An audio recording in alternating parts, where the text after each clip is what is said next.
Two. Okay.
Y'all can hear me good, right? We good? Can y'all hear me good? I'm just testing it real quick. OCO, uh-oh. Is my mic? Yeah, it's on. Can y'all hear me? Why my chat not moving? Okay, there you go. Now it's... Let me turn that down. Can y'all hear me? We good? Excellent. King Third, what's going on, brother? How you, man? Amani, I see you, sis. Loud and clear. OCO. Spread Wealth, what's going on? Fountain Media, I see you. Let's go.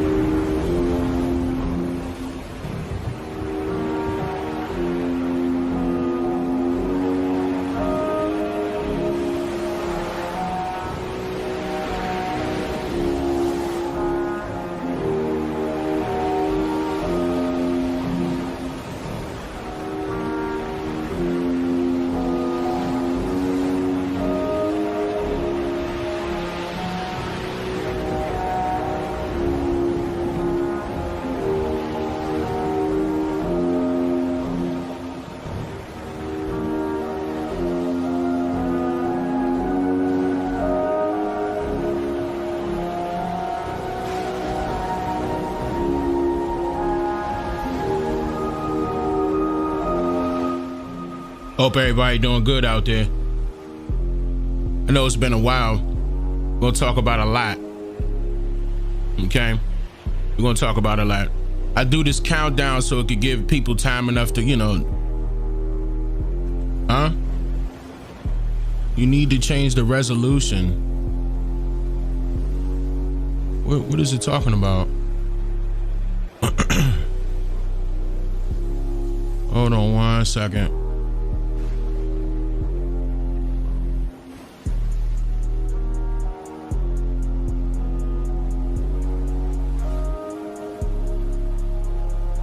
I don't know why it's saying that.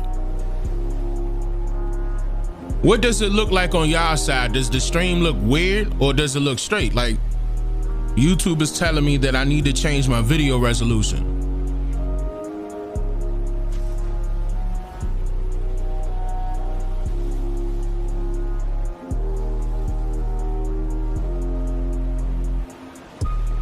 It looks fine. Interesting. I wonder why it's saying that.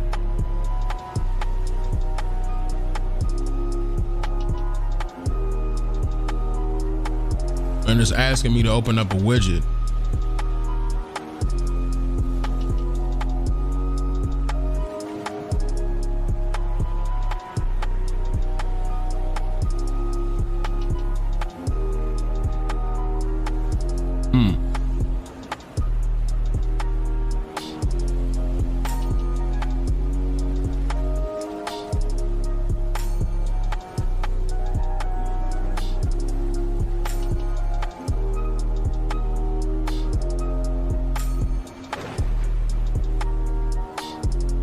B Bridge, thank you so much. I appreciate that. I appreciate that. James Hampton, welcome. Welcome, brother.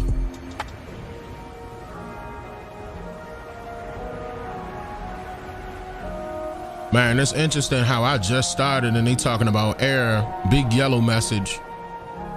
You need to change the video resolution. The current resolution 3840 by 2160 is not supported. And I didn't change a thing since the last time I streamed.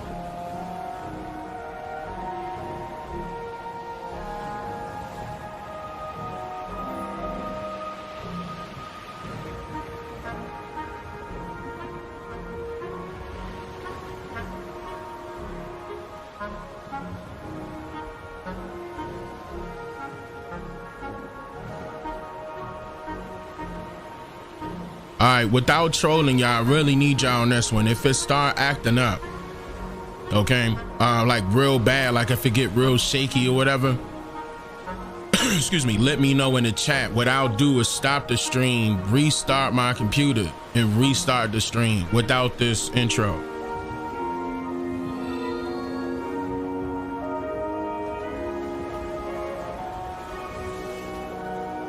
On my side, everything looks good, but YouTube is telling me I need to change the resolution. There's no way I could change a resolution when I'm already streaming. That's number one.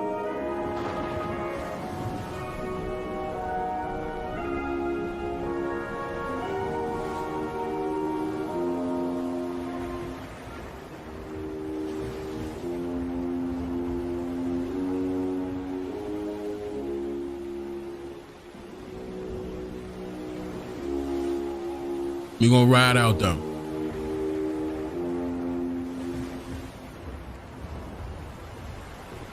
A few more minutes of the intro. I'm just making sure everybody get their notifications. I know it's late, you know, for certain people, but they'll be able to catch it on the back end. I'll make sure I'll tag it to the point where this part could be skipped for those of you that are coming back later to check this out.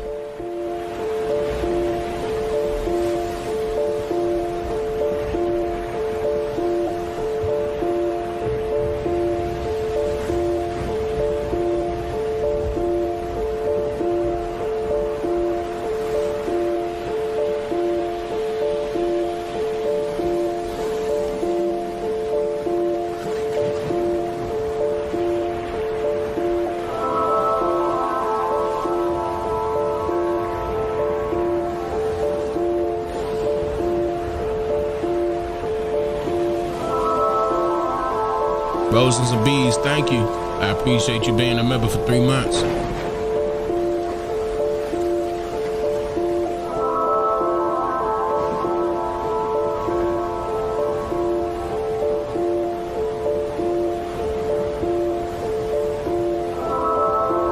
Hey Smith, welcome to the family.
Kizzy, 13 months strong. I appreciate that. Did it start? Yeah, it's starting now. There's always a lot, you know, a countdown before the live stream start to give everybody the time to, you know, catch it. And Jeremy, thank you. I appreciate that. Thank you, brother.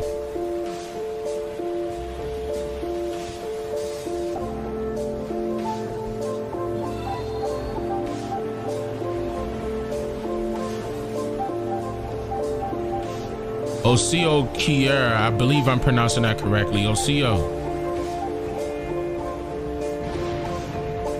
See, Will been a member for 15 months. Sheesh. Hold up. Oh my goodness. Mr. West been a member for 41 months. Ooh. Hey, hold on. Let me drop a bomb.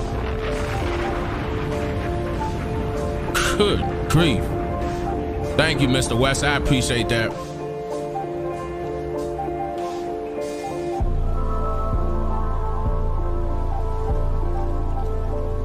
Mr. Romeo Velli. Hold on, I went a little quick. Hold on. I need to go back up. Damn, it moved so fast right there. Been a member for 24 months. I'm dropping a bomb. I appreciate that. Ricky Cherry been a member for 24 months. Look. Man, that's love, y'all. I appreciate that.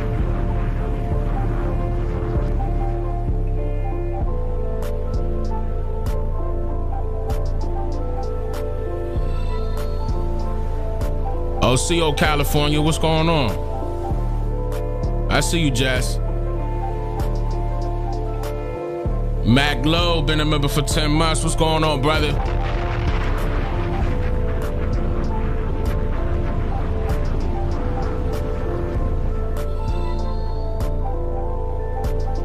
Chenko said peach, fam. I know you ain't mean to say that. OCO.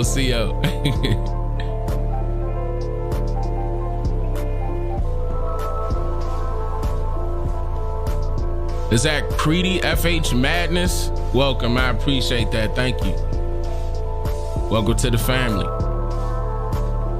Tuck, been a member for 22 months. What's up, Tuck?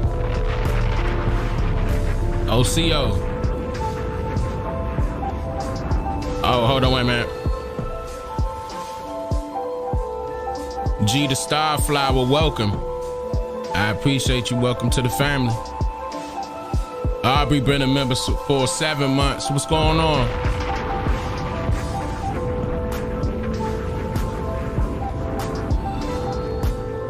$3,000 degrees, 29 months in the building. Woo! 3,000 degrees. What's going on, brother? Miss Cynthia Choctaw been a member for 14 months. What's up, Miss Cynthia? How are you?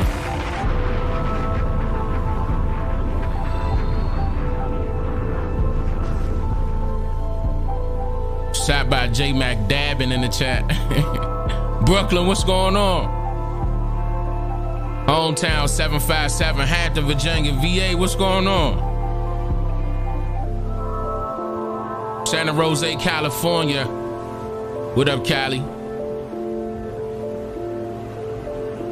Lumberton, North Carolina. Levante, what's going on, brother? How you, brother?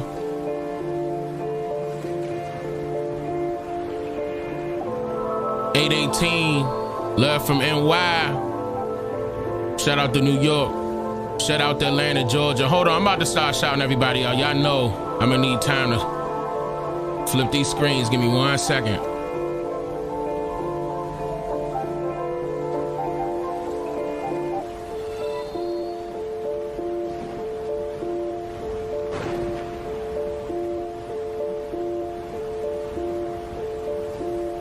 We live, baby.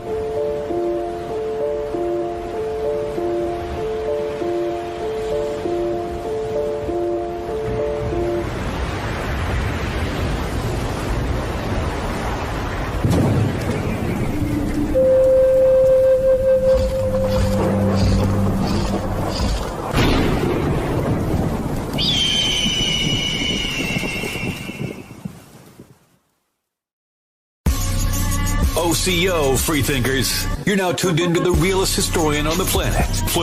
This brother, he is raising some serious questions. He's here to make you think. What I'm trying to do is get our people to understand that we have been lied to all the way around about our history. Can you name any other group of people, no matter their skin complexion, that are being labeled primarily as the name of two continents? Not two countries, two continents. That is called a misnomer, which is the act of applying a wrong name to some person or thing. The best teacher you wished you had in school. Have your pens and paper handy and get ready to take notes. I want y'all to check out somebody named Dane Calloway.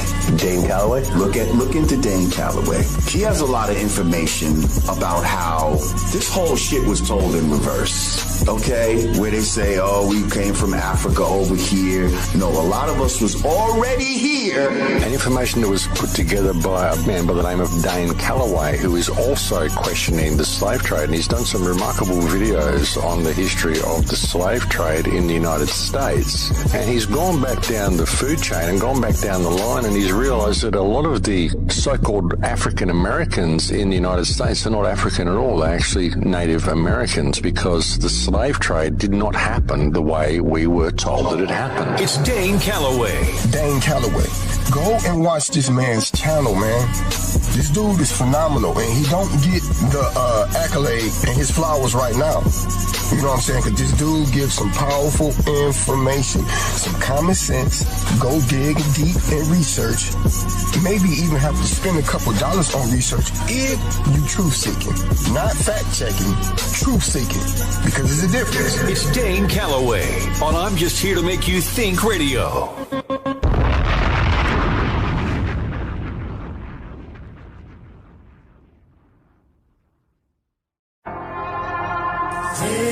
Turn it up. Look, 100 years after 100 years, they done lied to us about this and that. Told us all we from Africa. I made fiction characters turn into facts. Heard your time and then it was not. Knowing goddamn well that trick was capped. My wife and I wrote a book about it. It's a book with knowledge, evidence, and fact. And my other book got them haters shook, cause it's helping my people take a closer look at their backgrounds in the background, showing my people where they supposed to look. Showing my people where they get it from, where they hit it from, all sorts of angles. When it comes to this research, you must please first, don't trust strangers. Find out all of your own is what I highly recommend and suggest. And if you're looking for answers and content about me, I highly recommend you the best. Which is my website at the link you see just across the screen. Don't let it miss you. I make it simple. I double down on that black and white. It's too official.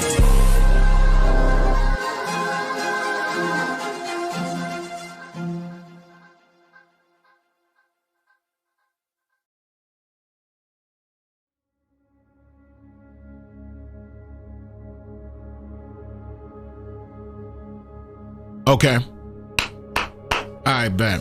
I do see YouTube glitching a little bit. I do. Interesting. But it's since calmed down now. I hope so. But I got a special surprise for y'all. One of many, by the way.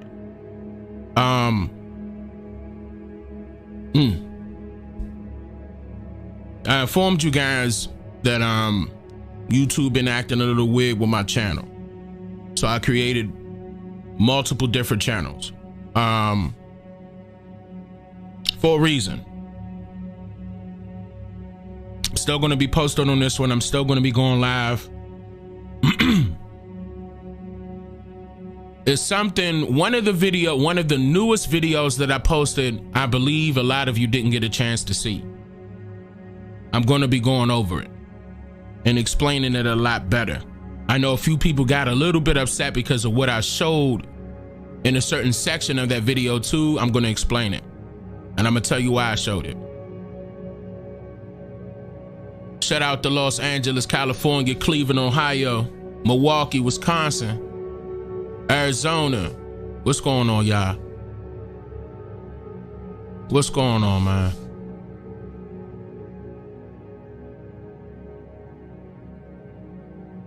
Hold up, that went a little fast on my side.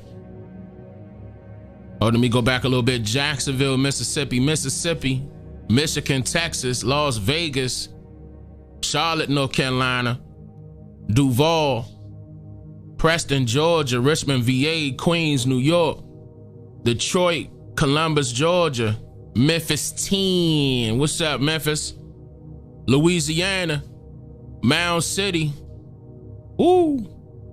South Dallas, San Antonio. What up, Texas? I see y'all. St. Louis. What's going on, St. Louis? Delaware. What's going on? Pennsylvania. I see you. B-More. What up, B-More? Philly. What's going on, Philly? Hold on, let me drop a bomb for all of y'all.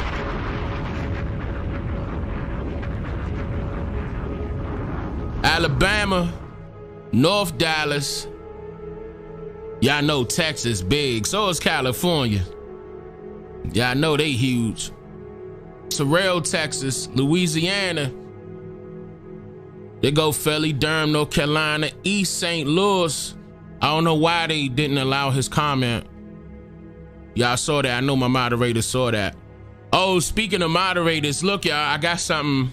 Like, if it's somebody that needs to get like deleted, right? Like if I'm in the middle of something and I can't really tell y'all to knock them out of there, I know y'all be sniping them, right? Y'all knock them out for me real good.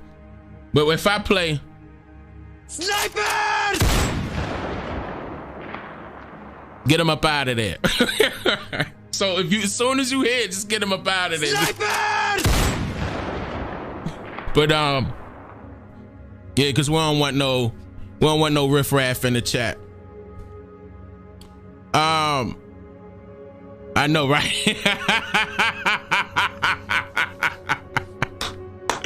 Jamaica, what's going on, Jamaica? Connecticut in the building. Yeah, shout out to all my brothers and sisters in South America and Central America. Shout out to y'all. What up, Haiti? Yeah, man. They always show love, man. There's no reason for me to hate on them. I know it's a lot of people in our community that's hating on our brothers and sisters that's of Central and South America. They went through similar things, okay, in which we did, even though our colonization went a little bit different. But so what? We in this together. We're about getting our independence, but we're also about working together to get in order to gain that. I don't see a problem. For example, I don't see a problem with all white folks, because it's not all white folks. That's not the issue. The issue is what you got to understand is the enemy is the enemy. It doesn't matter their skin complexion. An enemy is an enemy. Like, I mean, that's, you know, that's a given. So I'm not going to knock nobody. Like, I mean, for real, I'm not out here pointing fingers unless it's at the government. Y'all know me. But yeah, man. And the reason why we can't have unity, shout out to 70D, the reason why we can't have unity is because everybody has things in their way, whether if it's from ego, their own train of thought, their own perception on different things, and they want to hold on to it for dear life, like, and you know, all the way to in their grave, into the in their grave. But we'll get it together. See, this is the reason why people like I exist. I've been put here by my ancestors to serve my ancestors and our people and the creator. Look at the religious people in the back like, what? He said the creator? Yeah, and the creator. Like, come on, man. I know I was birthed by my mother, and I know how it happened. Okay? But that's a blessing inside of a blessing. There is a creator that created all, who gave birth to the first mother. Huh? Who gave birth to the first mother? Think about that. There is a creator. The creator exists. I'm not going to say he or she. It's a spirit. That spirit exists in all of us.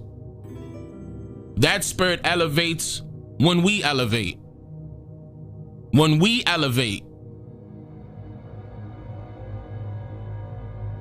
And that's something that we can all mutually agree upon. No matter your walk of life or your faith, a great spirit exists. And we know this very well.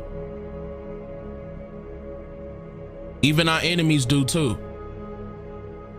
That's why they banking off of our people's ignorance. So we won't stand together and come to terms to be on a common ground in order to set prosperous goals, in order for us to excel generationally. They know what's going on. For example, they make sure that they have to keep you facing some type of great fear in order to block your mindset on what you should be thinking. Right now, what they throwing out there, y'all? What is the biggest thing that they're promoting right now? Tulsa, Oklahoma, I see you. What's up, Tulsa? I love y'all. What is the biggest thing that they promoting right now? As a fear-mongering tactic, as a scare tactic, it's always a distraction. You right, Andrea. It's all smallpox. Thank you. Thank you. There it is. Monkeypox. I said smallpox. Monkeypox. At first it was you know, it was coronavirus. Now here go another one. But did you know that that existed simultaneously with corona? It was already out there. And you know who knows this? You know, they already know where it came from. Listen, how it came about. All of a sudden, they knew, they were reporting on this happening in a totally different continent. You wasn't being prepared. Like, remember the president came out and said, we got to be prepared because there's going to be a second run of a virus. Like, he already knew. Of course they did. All of them did. They knew this is the entire plan. They knew exactly what was going to happen. And that monkeypox was already in existence. But you mean to tell me all of that time, you didn't come up with anything to combat what's going on or what could possibly go on? It's a pandemic. That's right, Juice. This was already pre-planned in order to take your mind away from elevating yourself and your what? And your people. We letting all these foreigners dictate what should be going on with our people.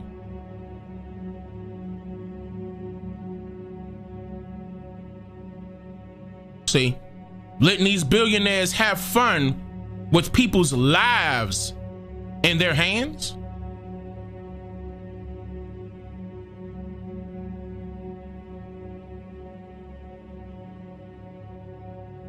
Before I go any further, I want to show y'all something, okay? Y'all got to tell me what y'all think about this because I'm going to eventually, you're going to see what I'm talking about. There's going to be more to this, but I just want to show you something. Hold on, y'all let me know if it's fire or not. If it's fire, just throw fire emojis, bow and arrows, stuff like that, like feathers, if it's fire. Oh, hold on, wait, wrong screen. I want to welcome the family to our new classroom.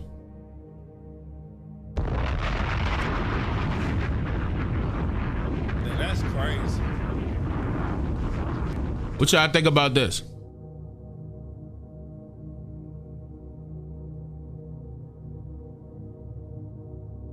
Aborigines are called natives, or they're always dark-skinned people. You and I are aborigines, but you don't let them be called an aborigine.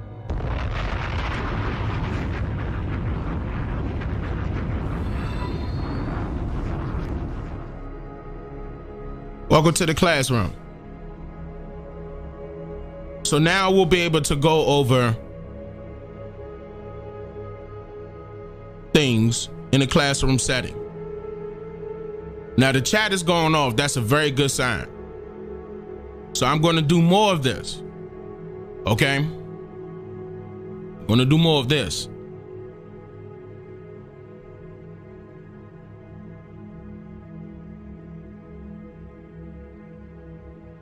I think it's beautiful.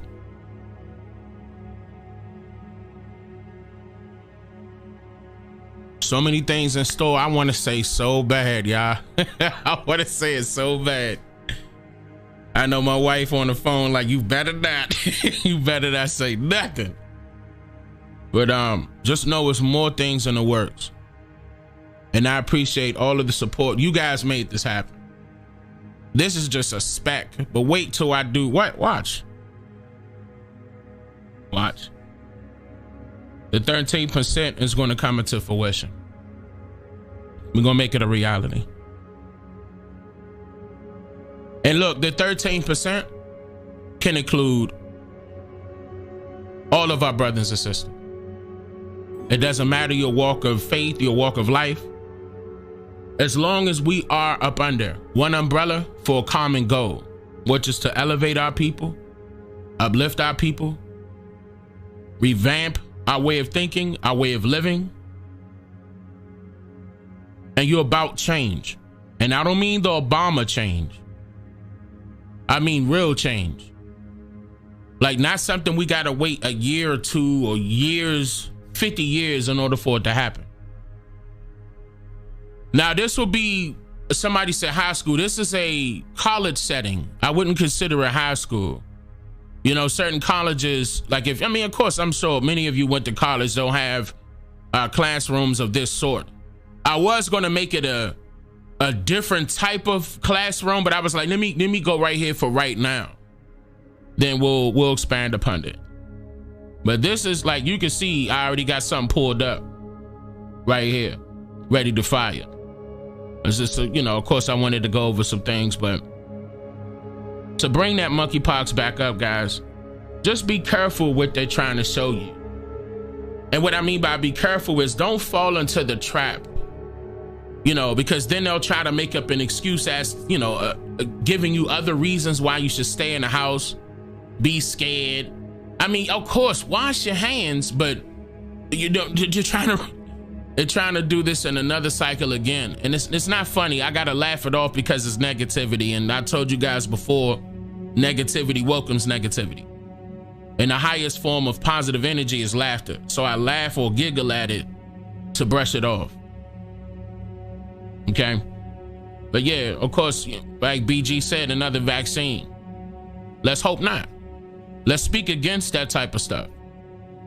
Keep in mind, if you let your words and your actions meet, they will be the most powerful thing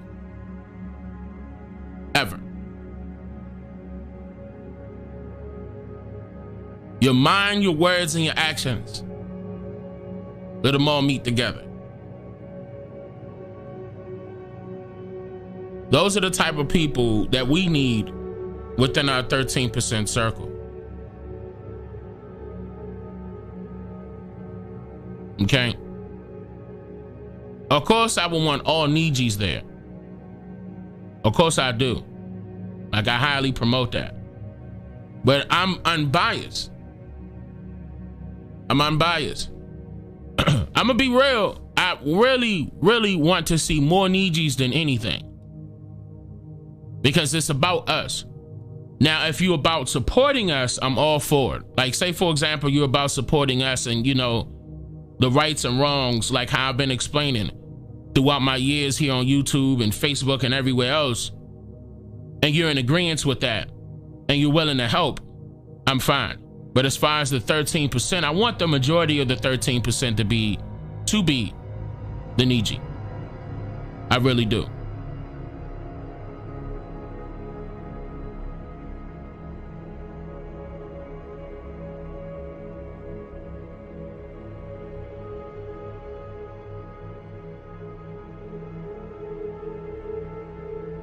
I don't know why Con Wolf's comment is not showing. I'm gonna click it. The 13%. Aborigines are called natives, or they're always dark-skinned people. You and I are aborigines, but you don't like to be called an aborigine. What else he say? Anytime you have to rely upon your enemy, you're in bad shape.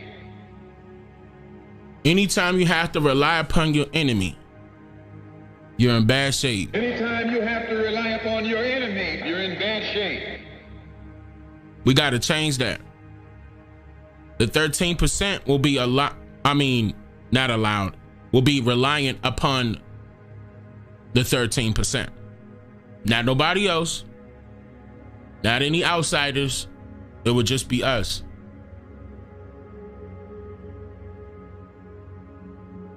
You're going to see everything in full detail. I can promise you that. I can. Yeah, Malcolm X was always speaking truth, but people weren't listening. I also have, can I pull that up? There's a, all right, before we get started, guys, let me see something. Can we talk about, I really do want to play something. Is anybody out there familiar with a brother? He's gone now. But by a brother out of Chicago named Steve Coakley. Because I hope so, because Steve, the brother, I kind of emulate my style off of what his style was when it comes to research, at least part of it. But he was a investigative researcher. Very good. Very, very good. And a lot of things that he said was missed because of how it was being clouded by the Afrocentric gimmick and the Afrocentric groups of people. But when he realized that the Boule, for example, existed, which is the Sigma Pi Phi, and then how they work together closely with the Prince Hall Masons, and how they are the top 5 or 1%. Steve Coakley exposed that it's our own people working against our own people. And they're out in the forefront, and they're being pushed in the forefront. And I've been showing you guys this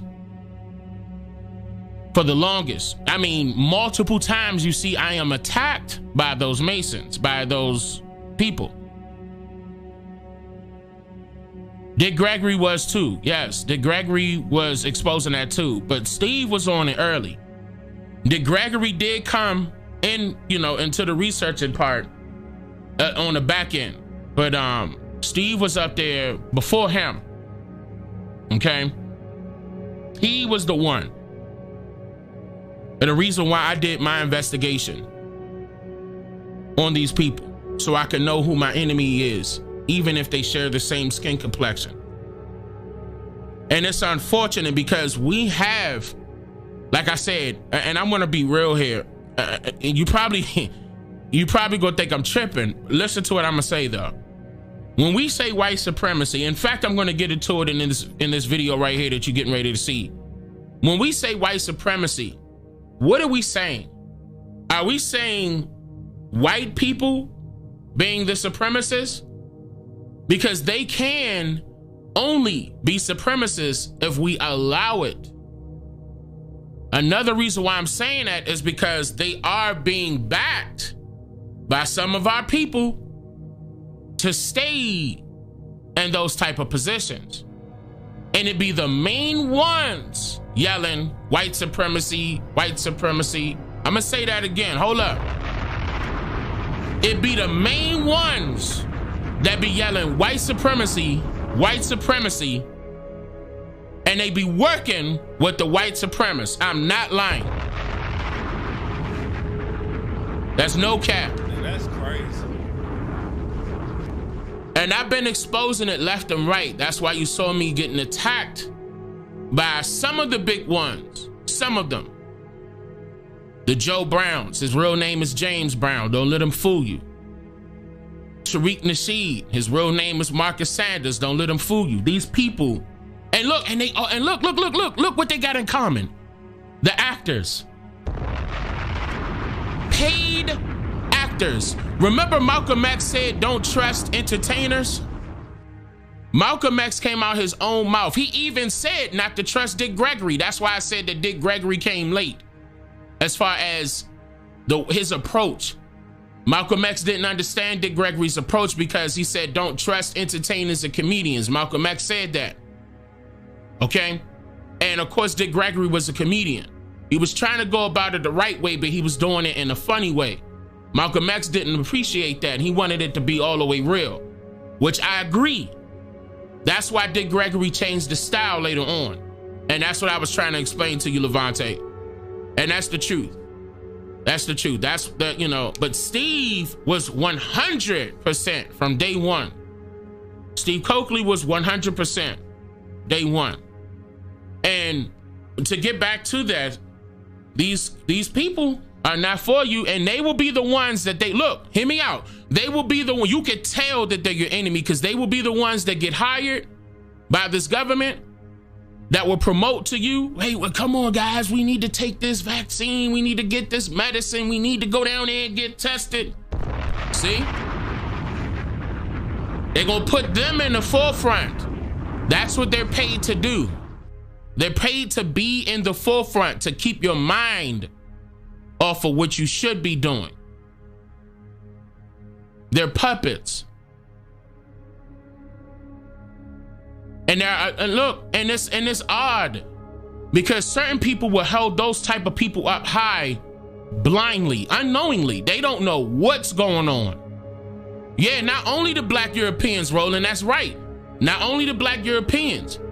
Some of these people from South America, Central America, and North America. So it's not just the Europeans. They hire them all. Yeah, look at Jesse Jackson. That's right. Look at Jesse Jackson. Jesse, what he did, well, hold on, first of all, where he from? Where's he from? See? They will hire your own.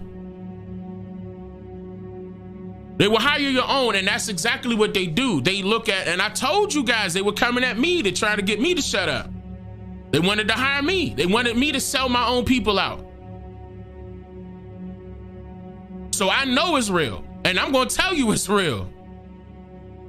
That's why they were attacking me. That's why. They will sell their own people out for the dollar. That's what they're doing right now. And keep selling you out. And steer you in the wrong direction. All the time. It won't ever fail.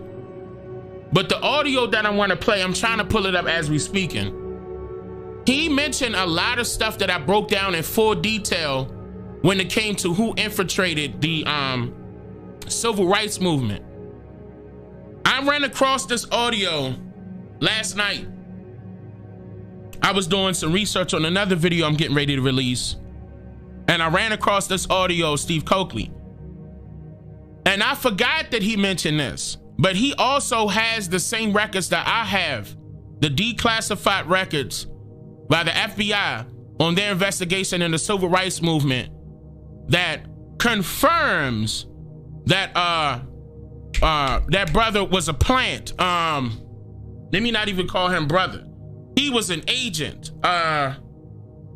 What's his name? The one I showed you guys that started the Black Panther Party, the very first one. Stokely Carmichael. He was the plant. Stokely Carmichael was the plant, one of them. I told you guys this. And I'm talking about, we have FBI records. So it's not Like, no, he was hired by them. He was an agent, straight up. And look, I forewarned you this. And once again, you got to give me a second to pull that audio up, because I could have sworn I dragged it to my desktop and I don't see it right here. But he even mentions that. And I forgot that he got those same records. This is all declassified. So if you want to get this for yourself, you go ahead and put in your Freedom of Information Act. Go ahead. Yeah, Fred Hampton was legit. No, Fred Hampton was legit. He was so legit that they got rid of him early. See there? Fred Hampton was all the way legit. Like, he was about to be the next Malcolm X. I mean, quickly, he had everybody behind him. And when I mean by everybody, not just Niji. He had everybody behind him. Fred Hampton was no joke. I always give him props. May he rest well, man. He was the truth. And he was not doing no Africa this and, oh, we got the Afro beast, Afrocentric that. If you listen to his speeches, he was nowhere near on that. And they was like, whoa. And they got rid of him in his own house with his children. All the rest of these other people, like these people that you see nowadays, are nowhere near the type of leadership that we had during those times. Nowhere near. Everybody that you see right now, that's some of you guys would consider leaders, are in it for the money. That's it. They're just there to get paid. That's how they pay their bills. And, and also that's how they get a check from certain government agencies to keep you blind. Yeah, Fred Hampton from Chicago as well. Yeah, Fred Hampton, definitely Fred Hampton was on the top of my list. Fred Hampton was on the top of my list. He was super legit. Now, Martin Luther King wasn't all the way good neither. And I gotta speak to my wife about that. But I do have stuff on Martin Luther King that I wanted to put out. And I want to speak with my wife about that. But he wasn't all the way good neither. He had certain things that he was involved in because his father was involved in it. And I want to show you guys that. I really do. I really want to show you what happened. And then he went against the grain. And that's why the government sent in agents to stop his movement and stop him. And I want to show you that. Because the last 3 or 4 years of his life is when he flipped the script and started attacking the people that were attacking our people, or people in general.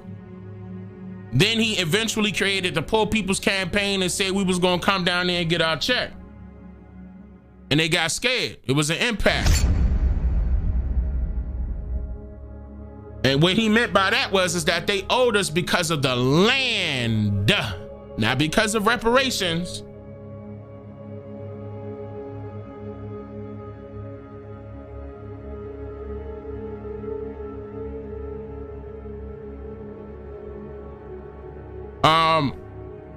Yeah, Martin Luther King said a lot during his last to a point where they instructed all of the so-called black people's newspapers not to write about him during his last 3 or 4 years of being alive. Because you got to remember, a lot of those people that remember in Baltimore and Washington, D.C., they had the Afro-American newspaper. That's where that term came from, by the way. The Afro-American was a newspaper. But these people were all led by Boule people. They were in these secret societies. The Jap magazines, these were secret societies. Ooh. Woo. Think I'm playing? I'm telling about everybody they put in the forefront, especially back then. And that's why the government had full control over what the narrative was during that time period. In fact, I'm gonna tell you what's more mightier than the sword. What's more mightier than the sword? Okay, it's 2 things. Is the pen and the camera. was more mightier than the sword is the pen and the camera, because they could control the narrative in both ways. Like, for example, a lot of you knew about your history by way of school, by way of what they told you, what was written inside of their books, and imagery. Am I lying? Huh? That's crazy. Look, I'm telling you, it's a lot of stuff that we gotta fix. It's a lot of stuff that we gotta fix. Hold on, I think this is it right here. Let me bring that one down. Hold on 1 second. I think I found it. As far as the Steve Coakley audio. But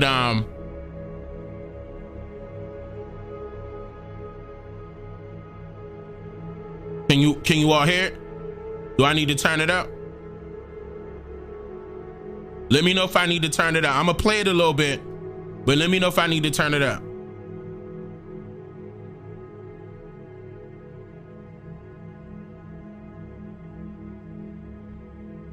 Y'all heard that, right?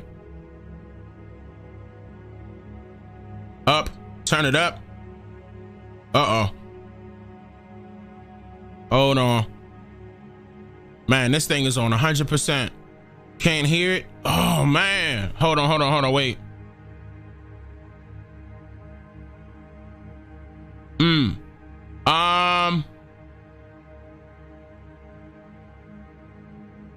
What about now? I turned up my whole system. Nothing? Nothing? Can't hear? Oh, okay. Sounds fine. No, I'm talking about the audio. Nah, too many people saying they can't hear it.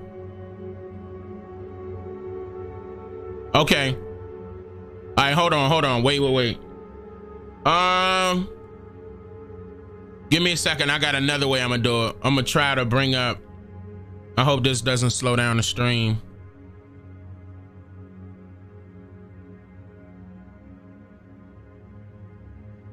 Hold on, let me bring something else up real quick.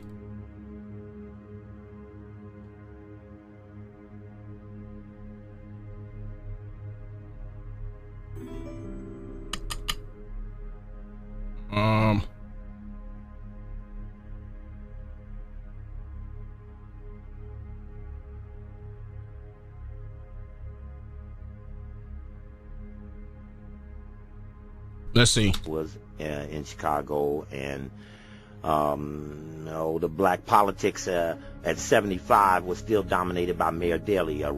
Okay, what about that? I let it go through a different program. What about that? Yep, loud and clear. Okay, perfect. All right, woo! Okay, all right, now listen. First of all, I got a few audios, and I hope that this is the right one. I hope it is. But if it's not, like, give me some time, y'all, because I want y'all to really hear what I'm talking about. Because he eased past what I'm talking about real quick. And the guy that was interviewing him on the radio should have said something, because I know what he was saying, but the guy that was interviewing him on the radio should have said something like, ho, what?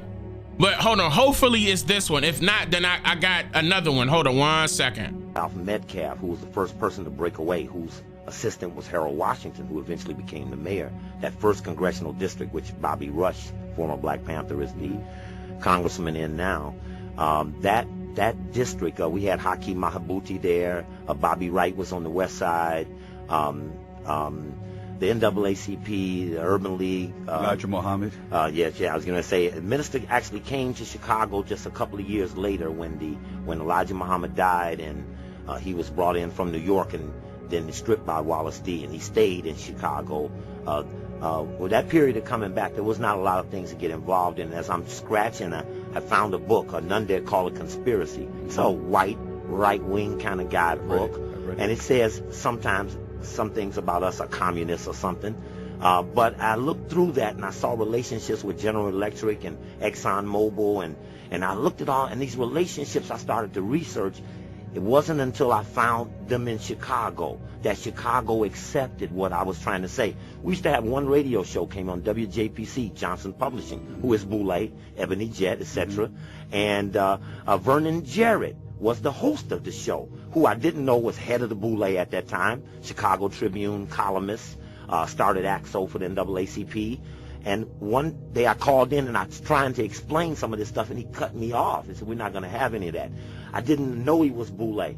When I ended up becoming special assistant to the mayor, the other special assistant was Erwin France, who was head of Model Cities under Mayor Daley. He was an alpha like the mayor, they buddies, all of this and that, but I was a threat to him, but I didn't know at that time he was head of the Boulay. It wasn't until later. And then that's when I went to my friends, my African-centered friends in Chicago, and said, hey man, I'm researching these white folks and I think I found the black folks connected to the white folks. And then I started finding black folks' names, African-centered black folks' names. Jay Carruthers, you know, and Jay Carruthers is my hero in Chicago. He's in a group with Bobby and Conrad and Bob Starks, a lot of people, Anderson Thompson, people I love. He said, man, we got to talk. Let's talk about that. And I started looking up other names. I saw Asa Hilliard's name, and so I felt that as I began to get deeper into this relationship, I began to notice that my African-centered friends were less happy about me getting to the bottom of this, and they wanted to focus me on, I remember taking me in a room, I used to work for Bobby Wright. I remember them taking me in the research room. They had put this map of the United States, and they had all these little pin boards on Montana, Utah, Wyoming. Said, now we want you to focus on these guys. I said, well, what bank do they run? And I was trying to say that the First National Bank of Chicago was Chase Manhattan, because the guy left Chase, came to Chicago, took it over. Well, time came. First National Bank of Chicago merged with Bank One of Ohio. They merged with the National Bank of Detroit. That's the region. They all merged with Chase, who had just merged with J.P. Morgan. And now Rockefeller got the banks from New York all the way to Chicago, nonstop. Every one of them locked down. But the Chicago was resistant to accepting this focus. See, why aren't our people focused on ExxonMobil? Why aren't no protests against high-ass oil prices, you know? I make my children know who's on the boards of all these corporations, the private equity firms that... Hold on, wait a minute. That's not even what I'm looking for, but listen to what he just said. Why are we not interested in that?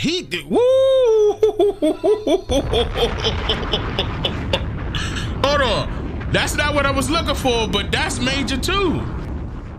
That's major also. Why are we not interested in who's on the ExxonMobil boards? Like why are these gas prices so high? That's happening right now. That's true. I agree. See, this is why hey, Steve was, hey man.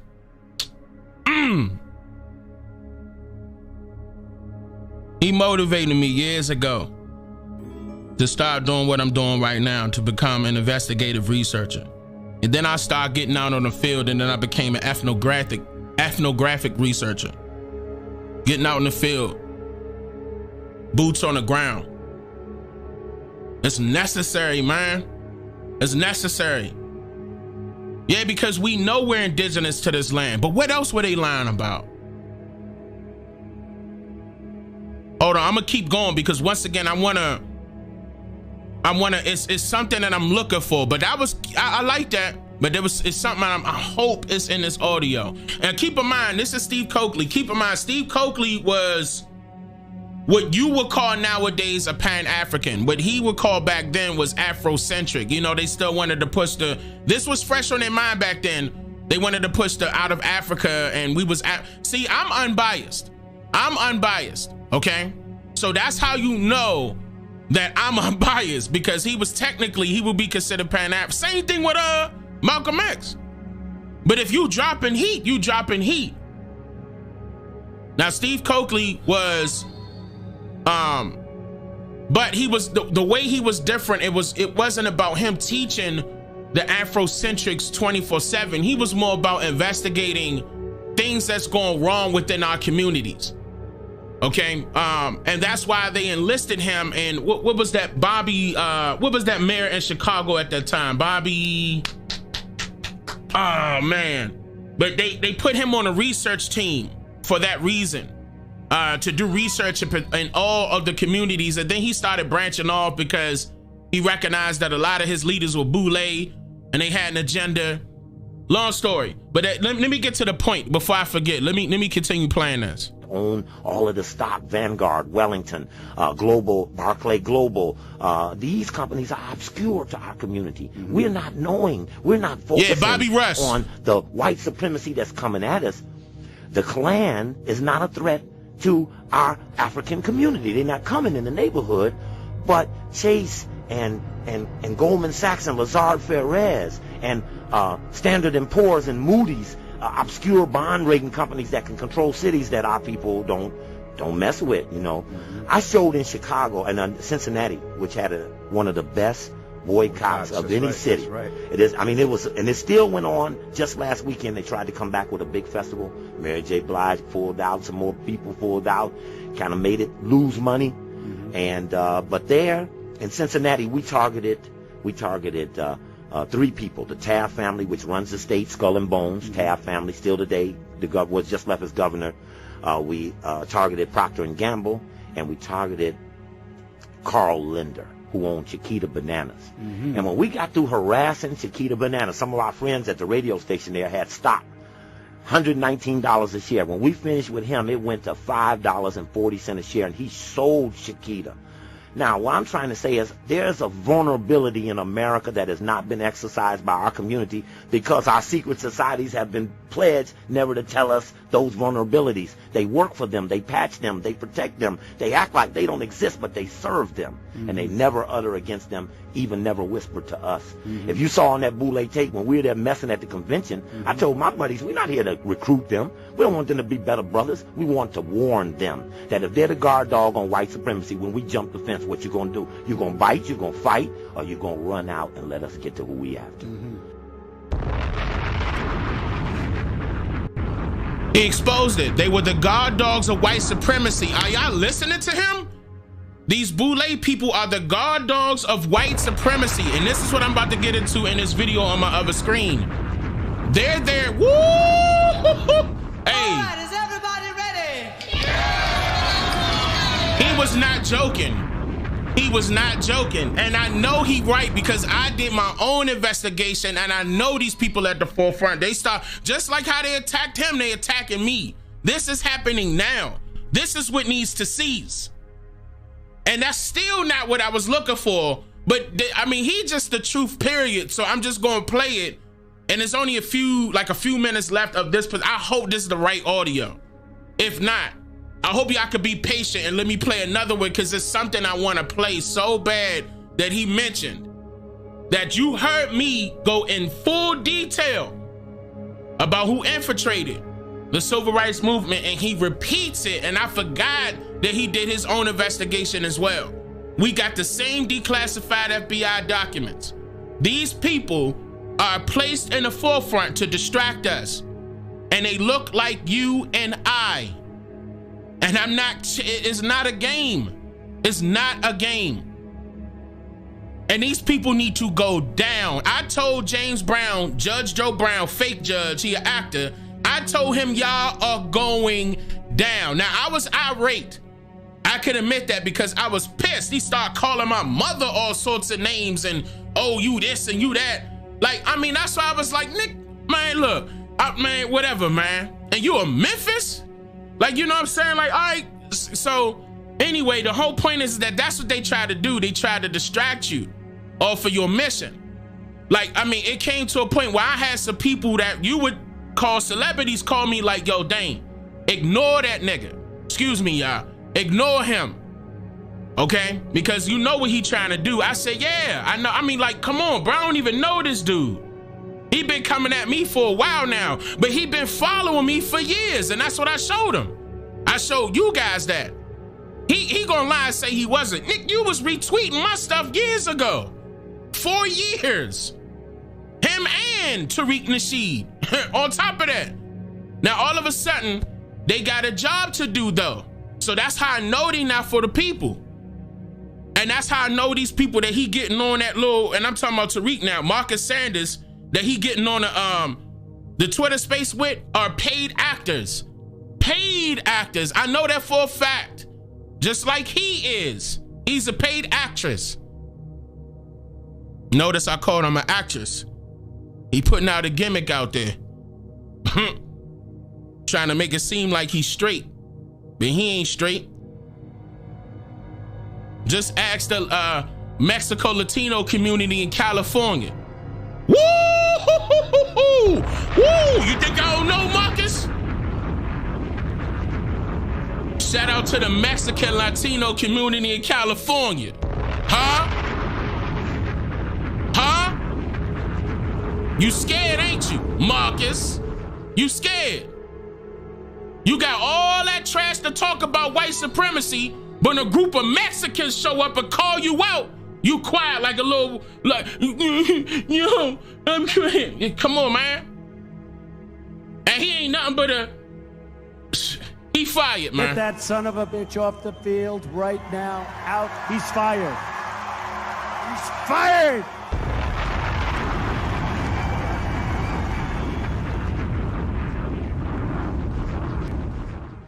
Yeah, man. All right, I ain't gonna turn up. Let me get back to the audio. Nah, I'm gonna turn up, but let me get back to the audio. But how do we get to who we after when we got all this wing and wang out here, all this distraction, all this misfocusing, and then listen, is there complicity in our community? When some people killed Martin King, when some people killed Malcolm X, did that neutralize our present leadership? Who are byproducts of assassination?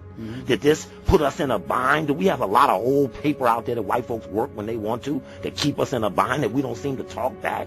How can they make $10 billion in 90 days in an oil company that was broken up when a white woman attacked them in 1911, Tarbell? They broke them companies up, them Standard Oils. And then they brought them all back together. Exxon got with Mobil, Chevron got back with Texaco, and all the things Rockefeller broke up got put back together. Let me ask you a question. So would you say, because it seems to me the common denominator of all the corporations in the system you're talking about is capitalism/imperialism. So that in fact, organizations that are anti-capitalist as a theoretical formulation and specifically target these multinational corporations, oligarchies, that is the path of liberation for African people and destruction of this economic and political system. And maybe that's why also in this historical period we exist today, you find that very few so-called African nationalist or progressive organizations are anti-capitalist. In fact, what they're saying is we want to be part of the system as opposed to attack capitalism, but we want black capitalists instead of European capitalists. But the problem is that they have to be, see, and then, you know, of course they're using the term Afro and Afrocentric and African this, but what they got to understand is, in order for, we were already the original capitalists. In order for them, these Europeans, whatever you want to call them, to capitalize off of our idea, I'm gonna back up. In order for them foreigners to come over here and capitalize off of our idea, they had to copy a script that we already created. So the people like the Rockefellers, the Rothschilds, the Bloombergs, the Carnegies, all of them came in and said, no, let's disable what we got going on, restart fresh so we can have our own. What was that called? Well, I went over this. What was that called? Reconstruction, right? Wasn't that called Reconstruction? Wasn't that called Reconstruction? I ain't gonna yell. Y'all know how I get what I get. That was the Reconstruction era, man. And we about to get this back. I'm trying to tell you, and y'all looking for a handout from this goddamn government, and this government would not exist if it wasn't for us. And that's what I've been trying to tell you. We were the capitalists. It wasn't like we tried to be anti-capitalists. No, those foreigners came over here and wanted to disintegrate what we had going on as if they were posing as our friends and our, you know, oh, they want to be the trustee. And the whole time they made sure in some writing, once again by the power of the pen, that they became the beneficiary in 1871. That's what we gotta change. I'm gonna keep going. And you know, it's the one thing we have to be careful for as time has progressed.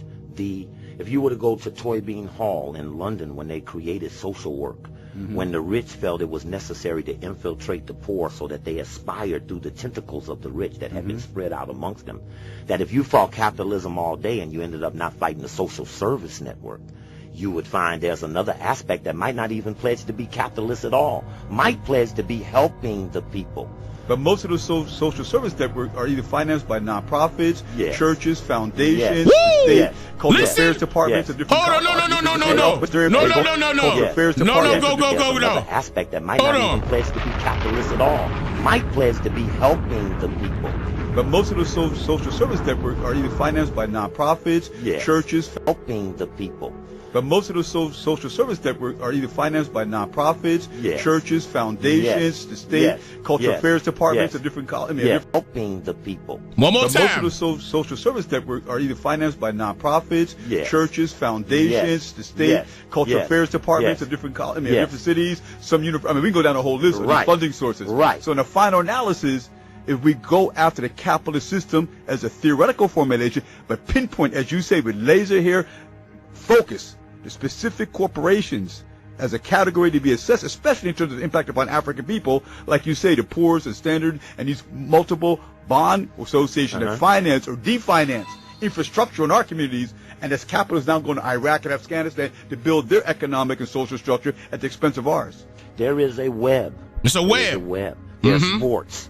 They're the media. They're education.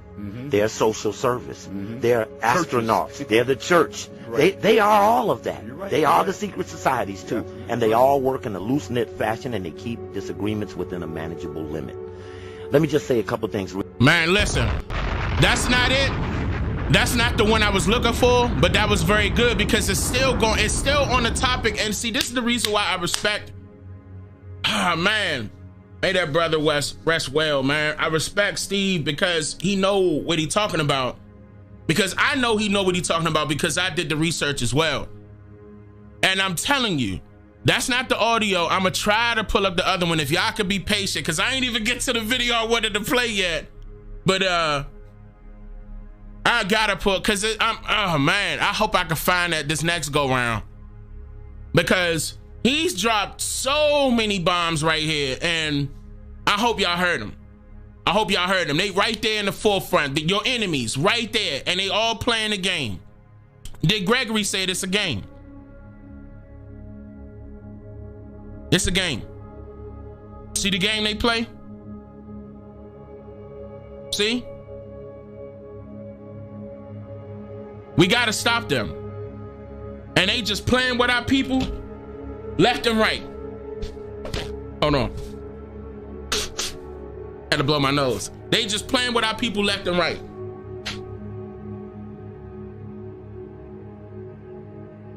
Because they know if we're in control, we will have the power.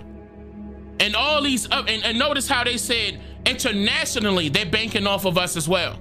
They're capitalizing off of our ignorance. I'm telling you guys this. Yes, it's a monopoly. I even showed that.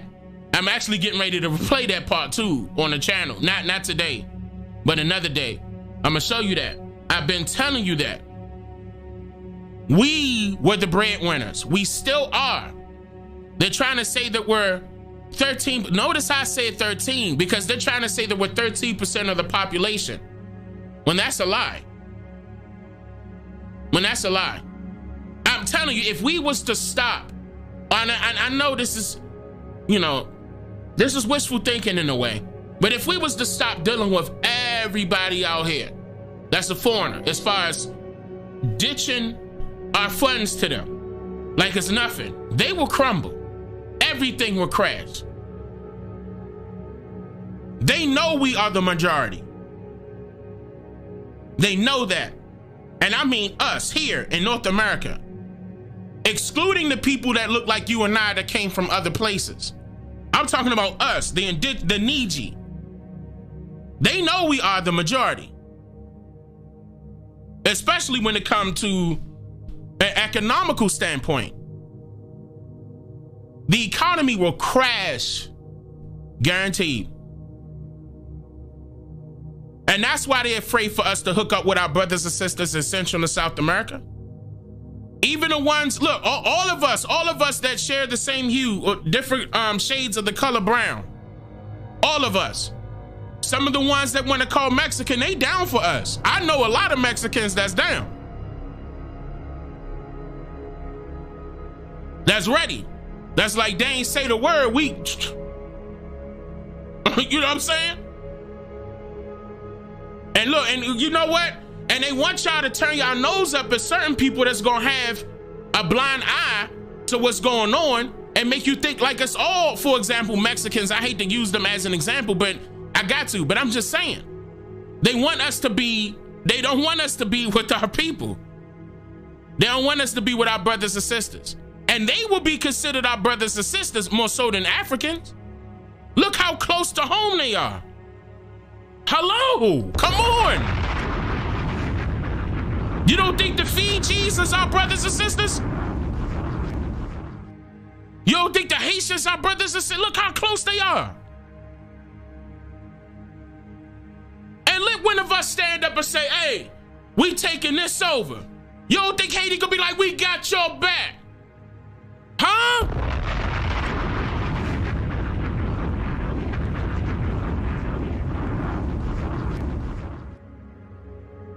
Yeah, man. They waiting for us. Somebody said it. They all waiting for us. And it's gonna go down. And we gonna be the ones ringing the bell, telling them it's over. Bye-bye. Good riddance.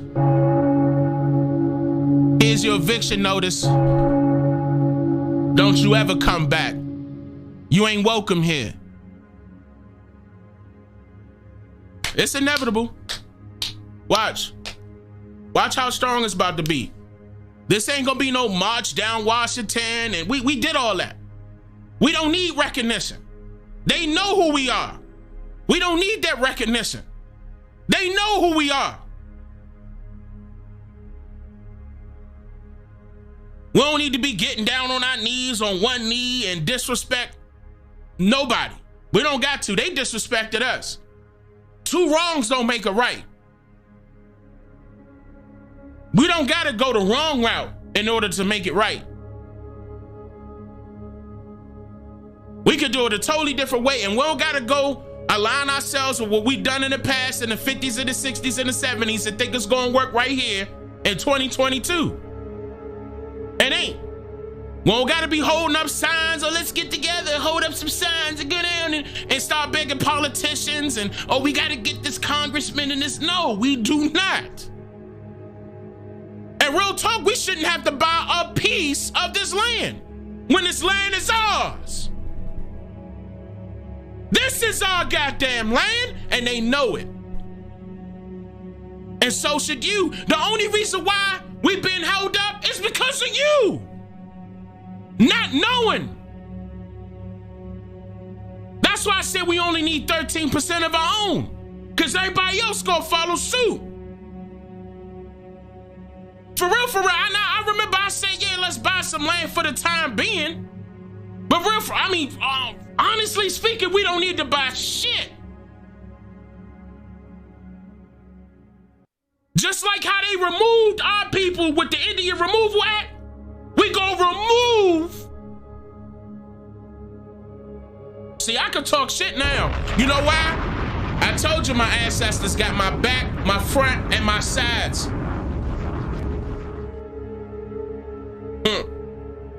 And I got them in the spiritual and the physical. I can talk my shit now. We don't need them. We don't. We could do this on our own, and we will. And I'm gonna show you why they tricked us. It's more than one way they tricked us with this white supremacy BS. And I'm getting ready to show you that. Keep in mind, I told you guys that white supremacy started, the illusion of a white supremacy started in the 1890s.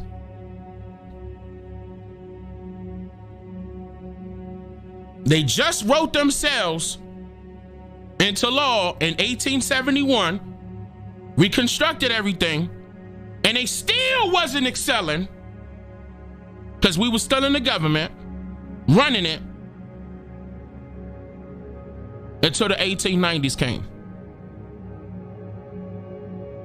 And they were able to buy our people out. And they were able to buy our people out. And it's not just with money. It's with power. It could have been land. It could have been business ownership. It could have been land ownership. It could have been, you name it. Think about it, you name it. It don't have to be a pretty coin. It don't have to be a greenback bill or note, rather. Those were notes. Just like the Federal Reserve notes are still notes. They're not bills. How are they bills when you're supposed to write bills? That's a note, a promissory note. Here, take this promissory note. Come on, put it together. Come on. I'm about to play this thing now. And please pay attention. I'm gonna pause at certain times and explain the parts that I think needs to be better explained. And I went over this myself and I said to myself, maybe I went a little too deep, my wife and I. Maybe we did, because I'm sure a few things flew over people's head that I was pointing out here. And by the way, but when my new videos, I've been putting out brand new research. You can't find this nowhere on the internet. Brand new. Brand new. I don't need to, I know people out there faking like they're my master teachers. You are not. I don't know who you are. None of you people. You just utilizing my name just to get your face up or your views up. I don't know you. Nobody know you. Stop lying to yourself. Stop trying to hook on to me just to bring yourself up when it ain't working for years. You still trying. That's sad. I do my own research. I don't bank off nobody else. If I buy somebody's book, I'm buying it in support, unless they got some research. If they got some research that I cross-referenced, I'm quoting them and telling you where I got it from. Here go my source. You know how many books I done said that I sourced in my videos? And it ain't gonna be no, oh, because he black, neither. I do real research. This ain't no joke. I just went to sleep at 11 this morning. Got up at 3. Said, forget it, let me go live. I forgot what time I started. This ain't no game to me. There's all this editing, this writing, this ain't no joke. You not here with me. You ain't doing this with me. Stop lying. It's a lot of work and I'm doing it for my people. And you mad because of that? Get over it. You mad because I don't want to work with you? Get over it. I don't. You're not up to par. You about the drama. Nobody gonna learn through that. And if they do, let them gravitate to you. I'm over here teaching. You over there arguing. I don't got time for that.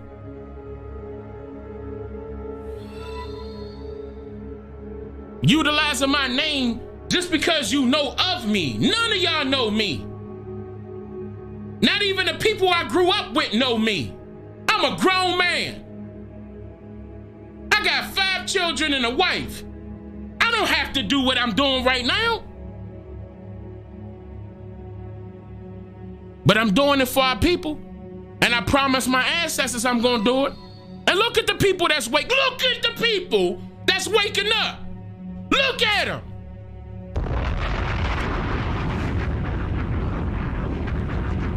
I know what I'm doing. I'm doing what I'm supposed to be doing. Maybe it's not working out for you because that's not what your ancestors told you to do. You haven't become one with yourself to figure out what it is that you're supposed to be doing. But you so worried about me and, oh, he wrong with this. And the first thing you do is talk trash. And And then your little research is pulling up Google and then pulling up Wikipedia.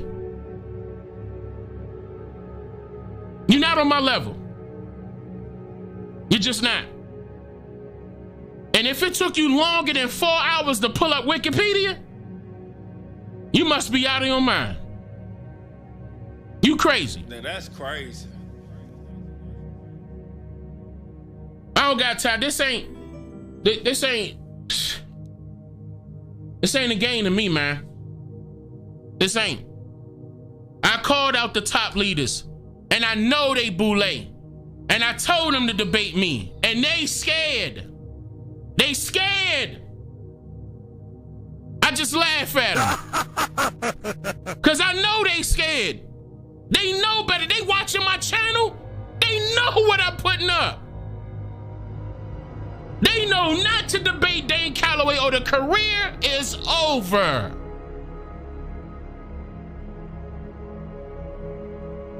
Let's get into it. OCO, beautiful people. In today's video, we will be covering the misconceptions concerning supremacy amongst races of people and how it is illusory but continues to plague people's minds due to influential propaganda and fear-mongering.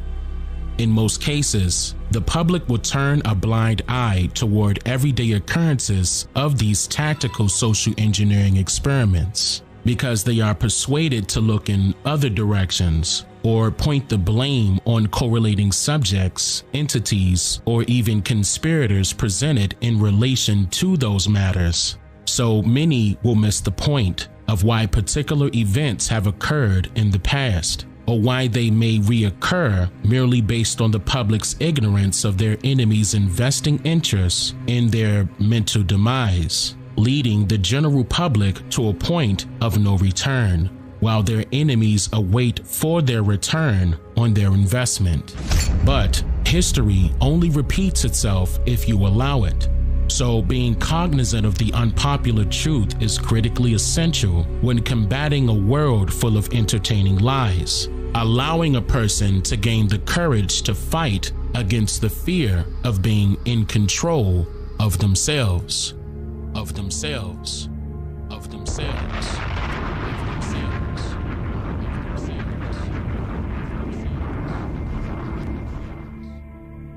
This is why fear is the most powerful motivator. For example, when marketers want to motivate you to buy their products, they use fear as often as they can. According to Psychology Today, quote, they present a scenario they hope will invoke our sense of fear. Then they show us a solution, a path back to our comfort zone that entails using their product or solution. This was the same utilitarian ideology of the late 1800s and early 1900s, as nationalist clubs became trendy establishments throughout America. Fostered by the likes of Edward Bellamy, nationalist movements gained traction upon the release of his utopian novel called Looking Backward, which became the best-selling book published in 1888. It was said that the book offered solutions to the social and economic problems of that time frame through the storytelling of the book's main character, Julian West, who falls asleep during the year 1887 only to wake up again in the year 2000, discovering that a cooperative system had replaced capitalism. The national groups that were developed due to this book were characterized by establishing units of propaganda in order to educate the public along the lines of nationalism. The term nationalism is defined as a devotion to one's country, natural spirit, or aspirations. It is the desire for national unity and prosperity. This was also the era when white supremacy began to appear, as nationalist groups like the Ku Klux Klan began to infiltrate many social and political organizations, and even the government, with reconstructive plans that they hoped would ensure the survival of the white race. Now,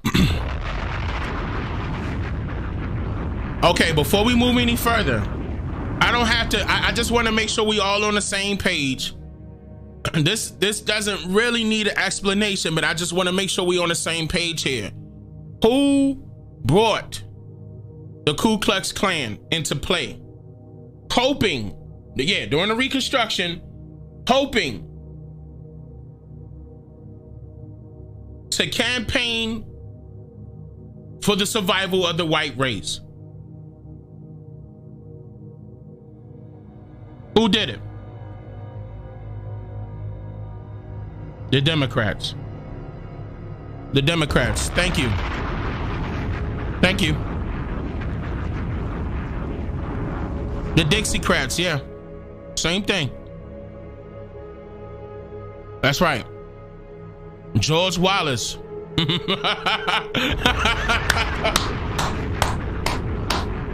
It was multiple nationalist groups during this time. We're gonna get into it. It got started because of the author I just showed you. I'm not gonna give it away. But the Democrats. Now, how come all of a sudden our people nowadays, 2022, want to side with the Democrats? How did that happen? How did that happen? This is the last question. And we're going to continue. How did that happen? How did all of a sudden it got flipped? I'm going to tell you. What I talked about as far as the boule, what Steve Coakley was talking about as far as the boule, B-O-U-L-E. They shift, yeah, the civil rights movement, backed by them. See, LBJ, yeah, LBJ as well, all backed by, that was all, they were all together, tight knit. Just like Steve Coakley said, they were a web, working together, hand in hand. The Ku Klux Klan's obligation prior to it being infiltrated, did I get cut off? Hold up. YouTube saying, oh, no. You got to be kidding me.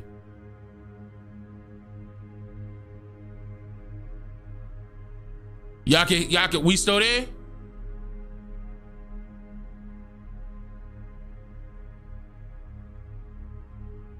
I'm good? Okay.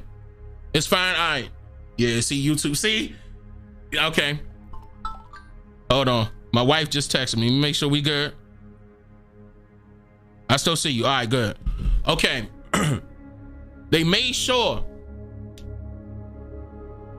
that they got our people involved in order to persuade them into the Dixiecrat Democrat role. Even even Malcolm X forewarned us. I played that as well. That the Dixiecrats wouldn't even be in existence if it wasn't for our people going out to elevate them and wanting to get involved with them.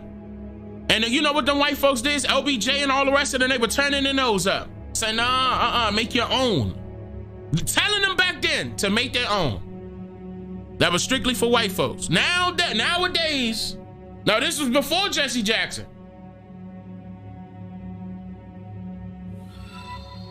Nowadays, we're involved. And you see people out there trying to promote a way to get with the Democrats right now, when we were the original what?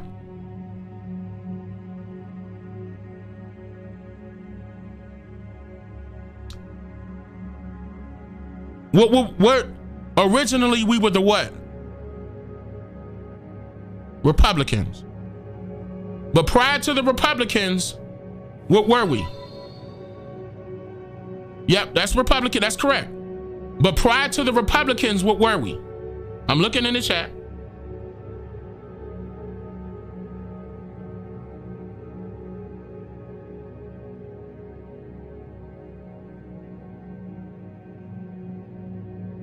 Nah, the Know Nothing Party is the Native American Party. The Native American Party was the third major political party right along with the Federalists and the Whigs. Were we Federalists or Whigs or something else? The Confederate. The Confederates. We were the Confederates. And I'm glad that I brought that up because look, you about to see how all this come together. Yes, we were the Confederates. And remember, what was the, and I want you to, matter of fact, let me make this note right now, right before we go any further in this video. What was the flag that they were associating with the Ku Klux Klan? What was the flag? That later on, down the line, was saying it was in representation of the Ku Klux Klan. I'm gonna say it again. We were the Confederates before the Republicans, excuse me.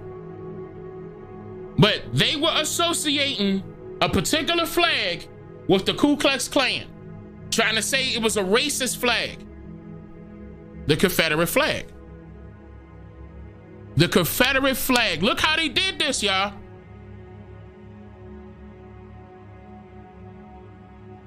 Yep, calling it a rebel flag.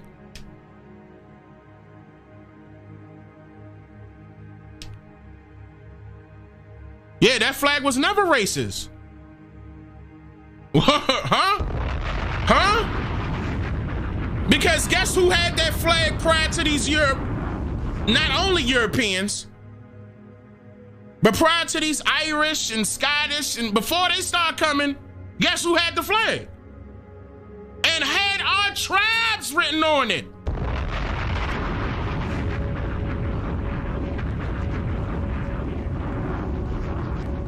You about to see. You about to see how they lied. Watch, I swear. Look. Shout out to my wife. Tanisha, I love you, baby. Shout out to my wife. We be up late night, super early during the day, getting this done. This ain't no joke to us. And we trying to teach our people to wake y'all up, as they lie to us about so many things to not show that we were in control. Purposely. Watch this. This in part is also known as the survival of the fittest. The issue with these particular nationalist groups is that they did not want to contend with the thought of another race being in absolute control of them. Although these groups are stating that they want equality in the form of a democracy, what they truly desire is yet their hidden agenda, which lies along the basis of achieving supremacy above all other races. So, with the emergence of these nationalist groups, the days of America being great for the needy were, over time, systematically changed in favor of America's power brokers, who are now funding an illegitimate democracy. Now, I'm gonna stop right here. Why would they try to portray Trump? They were portraying Trump. Listen, y'all, this is deep. This is not Trump right here. That's not Trump. But why would they portray Trump with this particular nationalist group? Why would they do that? Trump's quote, his main quote was "Make America Great Again." But what you guys fail to realize is what time period he's referring to.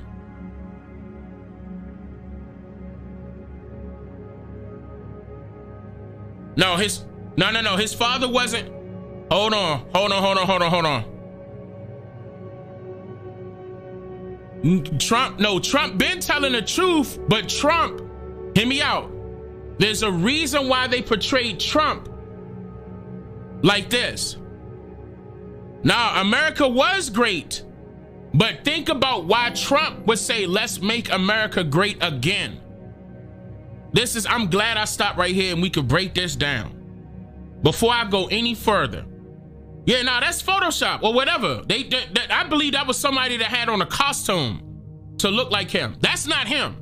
Like, let's knock that out. That's not him. But they're portraying him not to make a mockery of him, but to send a message. Because why else would they show that?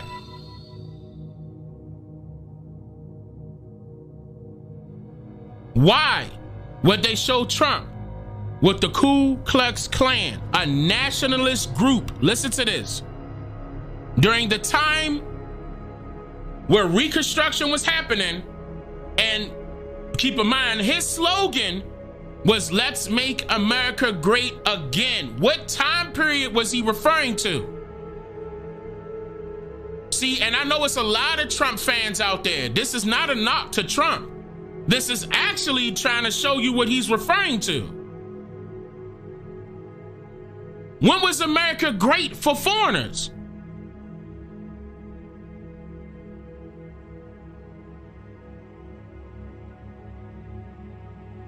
Nah, back up. Not 1930s. Come back a little bit. 1871. Nah, come. Okay. All right, hold on. All right, because I know that's going. I'm trying to think of another way to explain this. But you got to come up. Yes, 1890 is when white supremacy started. That's correct. And then you started seeing the Ku Klux Klan. Heavy. They were coming after the Republicans and those of the Negroes that were Republicans as well in the political office. If Trump wanted to bring it back to that era, hold on. If Trump wants to bring it back to that era where he felt as though America was great, it's not because of the Ku Klux Klan, it's because of who was in office.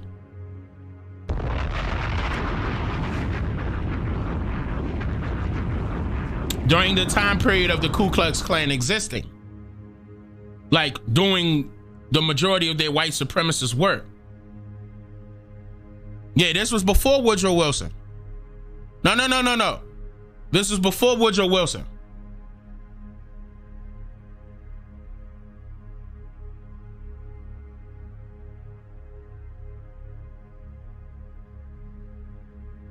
I actually stated it, but I'm surprised nobody caught what I just said.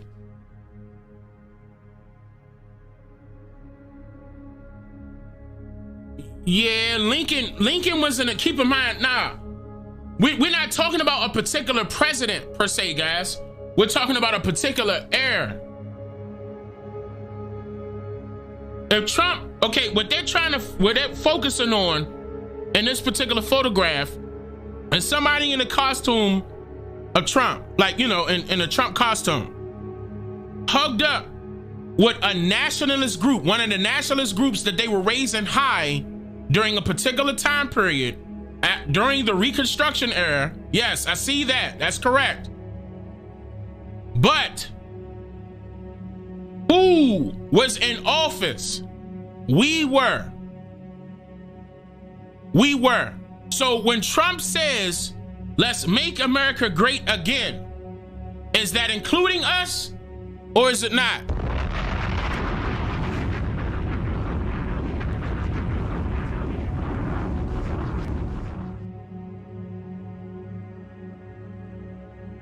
Remember when Trump said, I'm gonna say this again because I'm, you know, certain people didn't catch it. He said he's after you. They're after you. He's just in the way. He's just in the way. Why would he be in the way?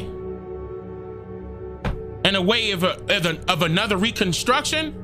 Would he be in the way of another formation of another government, or would he be in the way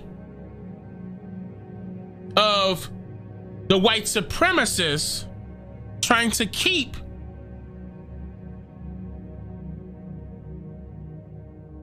themselves intact?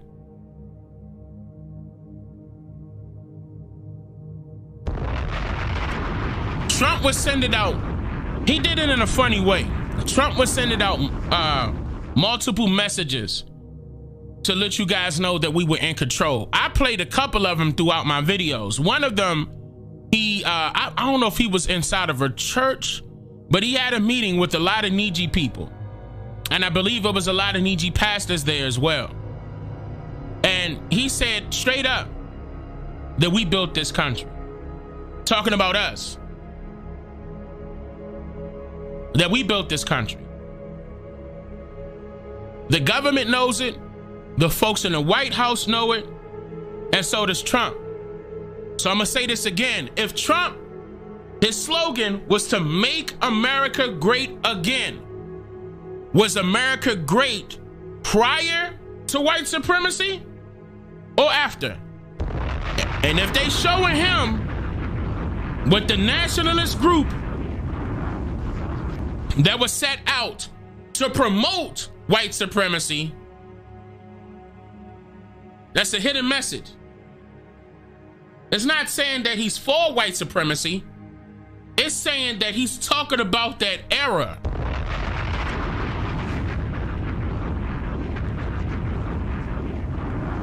Now, what will be even more propaganda is if they got Trump hugging people, the Ku Klux Klan, but these Ku Klux Klan people were Negroes people. And remember when I showed you that there were Negroes people involved in the Ku Klux Klan? A lot of them. A lot of them. That's the era that Trump is referring to. That was before, like I'm talking about, it didn't have to take that long to reconstruct. But the problem is that, just like to go back to what Steve Coakley was referring to, was that these banks and insurance companies, like, they had their own agenda in order to take it over, in order to enhance their growth over here in a foreign territory, their economic growth. And that made us fall because we didn't know their overall agenda. Yeah, now even before Reconstruction, we were doing well. We were doing very well, prospering. We were the capitalists of this society. Businesses, banks, jobs, housing. We had it all. I'm talking about us, Negroes. We had it all. We were in the government. We had control over our communities. You didn't see racism everywhere. Hold on. Listen. You did not see race. And that's another thing I pointed out in that documentary about who infiltrated the civil rights movement. I was showing you on that video that racism did not exist in every state. People had no idea that was going on. In fact, the college students had to be taught that that was going on. As far as segregation is concerned. But they called it segregational racism. Because originally, what was racism defined as? Racism was about, or defines a person that's all about their own race. Prejudice, or being prejudiced, is someone that stands against another group of people that are not their own. Remember, the term racism just came about. Racism, yeah, classism as well. Because they use the term class to separate the people in particular classes, groups of people. First class citizenship, second class citizenship, third class citizenship. That's what was going on. It wasn't racism, it was classism. That is absolutely correct. And what, prejudice went out the door? So this is another reason, listen y'all, this is another reason why you know the Ku Klux Klan didn't come in with racial intentions. Now, they were infiltrated, and I don't know if we should put that out, hon. Maybe we should, you know, because I need to show them who was that. But they infiltrated the Ku Klux Klan, because I got people, I got pictures of the Ku Klux Klan in meetings with people like Louis Farrakhan, for example. And what I mean by meetings is that they're sitting in the audience listening to Farrakhan speak. Wouldn't they have an issue with that if they were racist? Why would they be there? Wait a minute now. Are they trying to work together? Listen to the era. Listen to the era. Do you think for 1 second that the FOI will have some so-called racist people in the audience? You must be out your mind. They would karate chop this. Huh?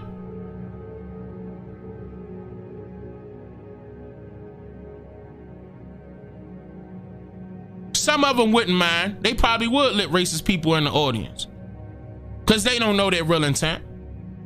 But Farrakhan was working with a lot of those people that we would consider racist. Yeah, Farrakhan is from, his family's from South America. Farrakhan's wife is from here. She's a Niji.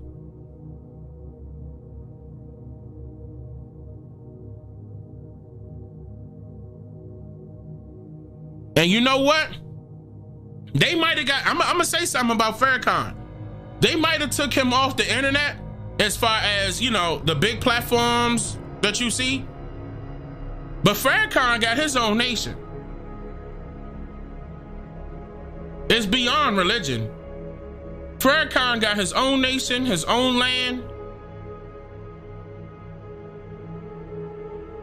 They created businesses. A lot of people got something to say about Farrakhan, but the good, I'm gonna tell you right now, the good outweigh the bad when it comes to Farrakhan. Now, what I don't like is how some records popped up that I don't like that's been declassified. I have an issue with. I'm still investigating that.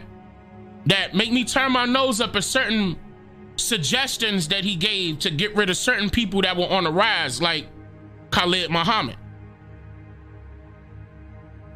Not Malcolm X, Khalid Muhammad. I didn't like that. That was, what I saw was concerning to me. And I was like, Now, as far as Malcolm X, we know who pulled the trigger on that. That's out. We already know.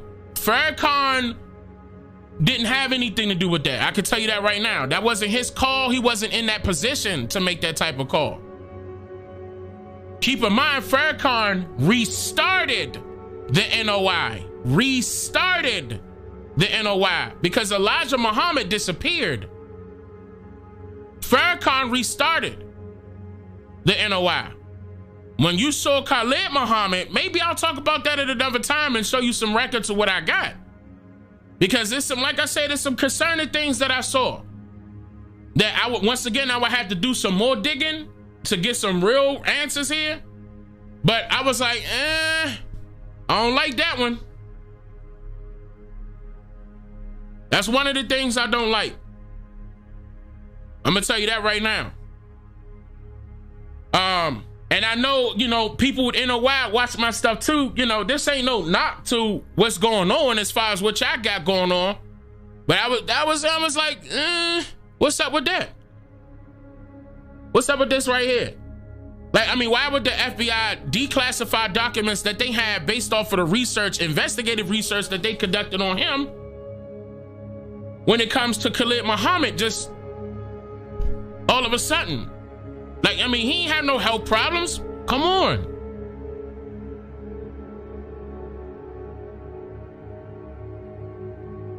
Something was up with that. You know, that's the only, once again, that's the only issue that I have. But Khalid Muhammad was on the, he was next up. He was next up. And it was just iffy to me because Elijah Muhammad knew Malcolm X was next up.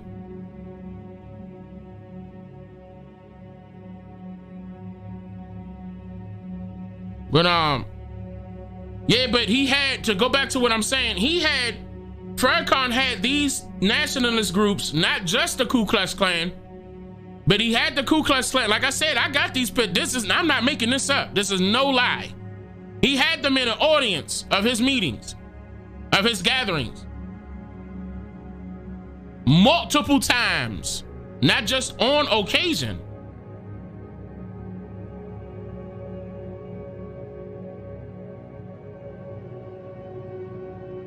So once again, you're gonna learn what Trump mean by making America great again. Because not only that, you're gonna learn why these type of people existed, the Ku Klux, all the nationalist groups. They were trying to empower themselves as foreigners. Here, because at this time, they did not have power. They didn't even have control over the government. Remember, they had to infiltrate the government and representatives of the government in order to gain power. Excuse me. Don't forget this.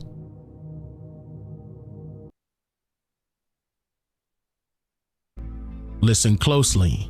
According to Edward Bellamy on equality, to ascertain a complete revolution on the economic basis of society, there first needs to be a democratic movement, quote, by which personal and class rule in political matters is overthrown.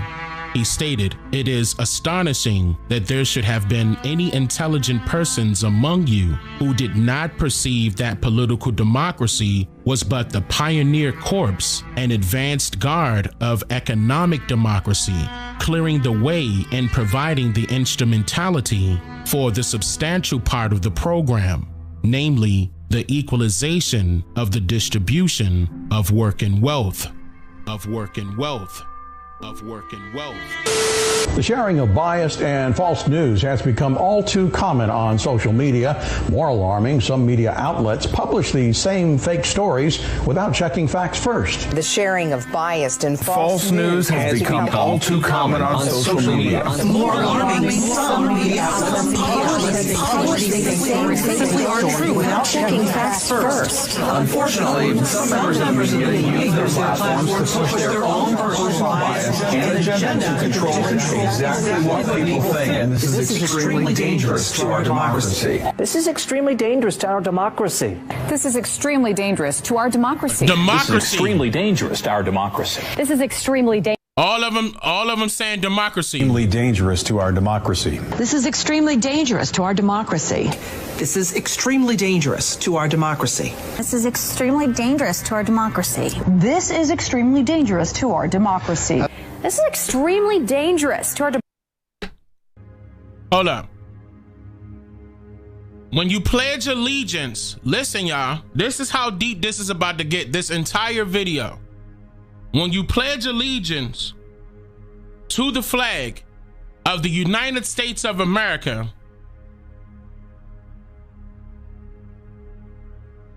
and to the republic for which it stands,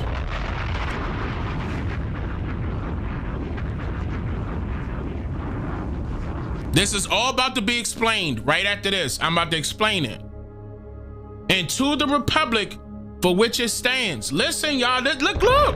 I'm telling you, this how deep this get. They flipped the script.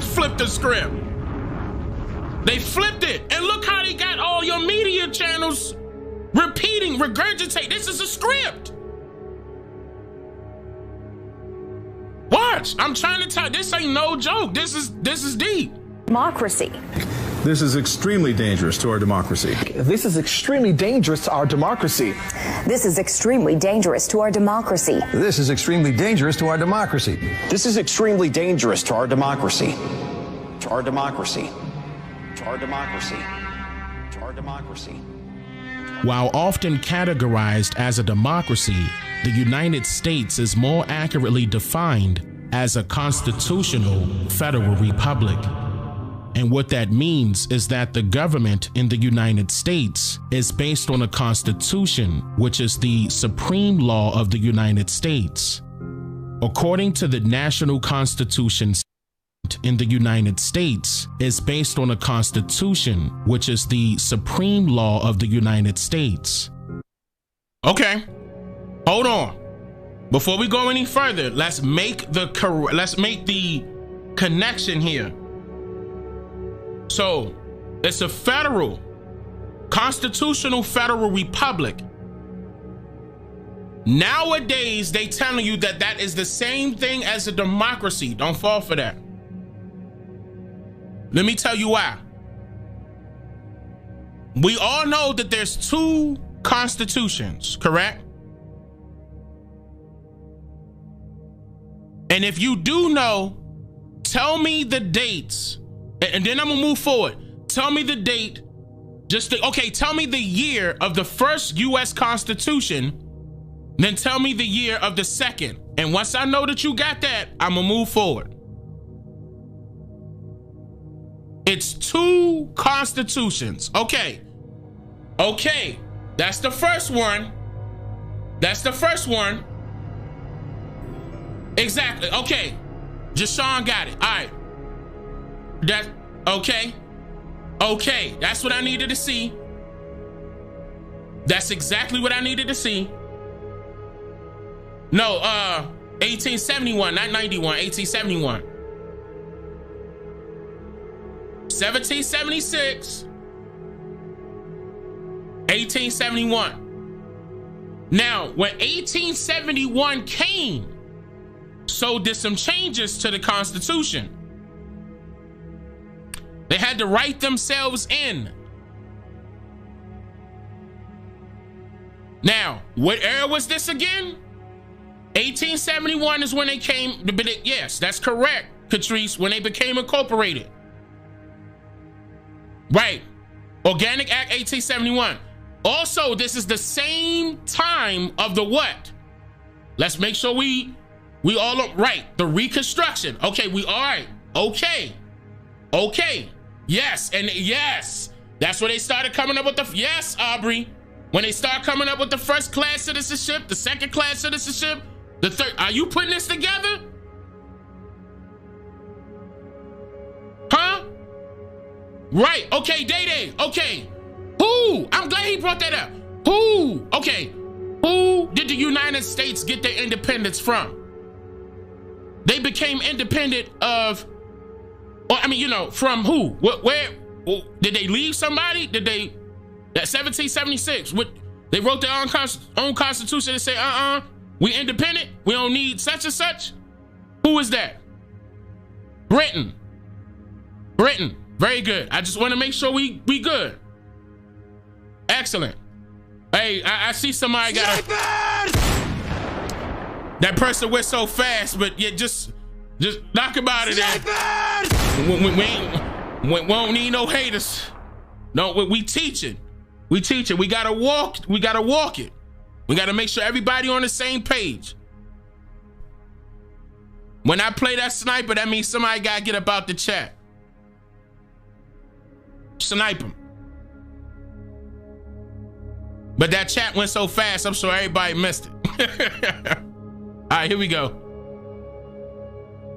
According to the National Constitution Center, in a reflection on democratic constitutionalism, quote, "The Constitution is the law of lawmaking. It structures and limits the powers of government. Sometimes the Constitution speaks in precise and unambiguous terms. It also goes on to state that often constitutional provisions are elliptical and incomplete, filled with grand abstractions. The Constitution gives Congress the power to regulate commerce.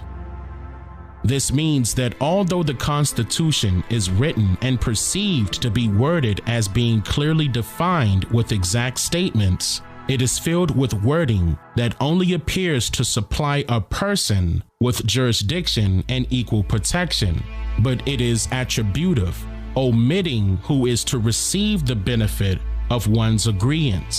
That's purposely done. Further, by replacing any form of government that could have already been in use, whether internal or external. Now, so that the newest one, replaced any form of government that could have already been in use, whether internal or external. I'm about to break down what that means. Some of you should know. Some of you should know. many people may be unfamiliar with the form of government that existed prior to this government that we know of by way of compulsory public and charter schools throughout America. It is a government that existed before we decided to vote in the 1850s, and way before we decided to agree with rules set forth as guidelines or policies within our constitutional federal republic as a democracy. Before a random stranger demonstrated to each of us through schooling what a government should look like, we had general senses relating to our nature, our character, and the condition of our mind.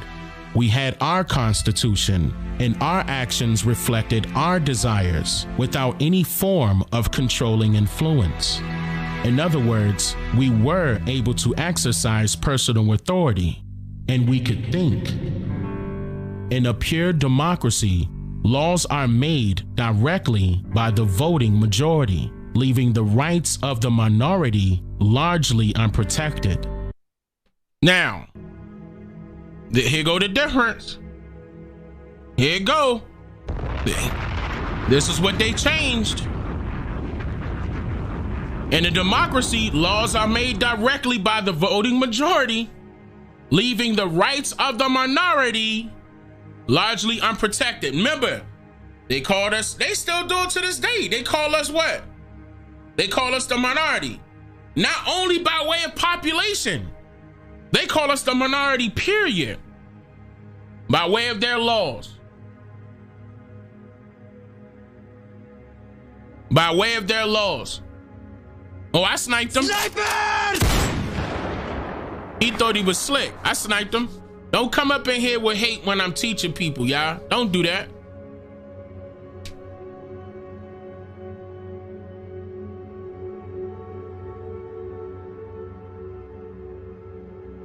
Here we go. And in a republic, laws are made by representatives chosen by the people and must comply with the Constitution that specifically protects the rights of the minority from the will of the majority. Now, tell me, is that happening now? Keep in mind, we allegedly are choosing our representatives, and they must comply with the Constitution. But that specifically protects the rights of the minority from the will of the majority. Are we in a republic or democracy? This is the difference. And they trying to make it seem like it's the same, and it's not. They changed it to a democracy purposely to keep themselves up.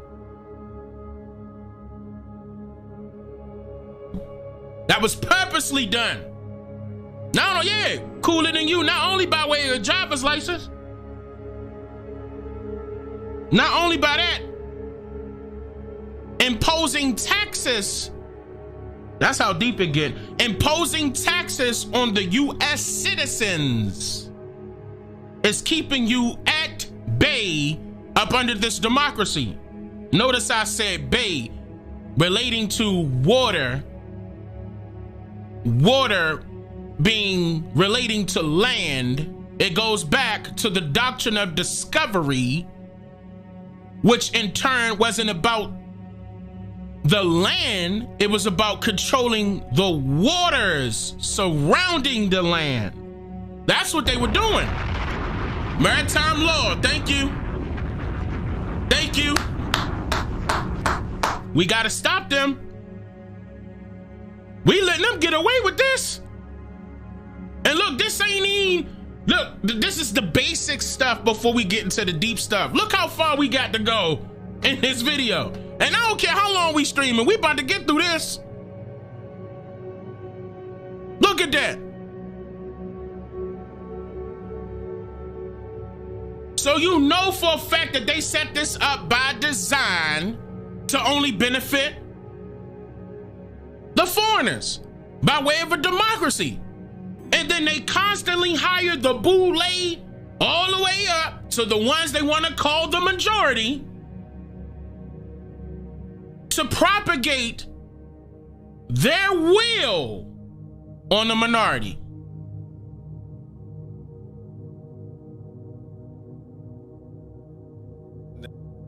Now that's crazy.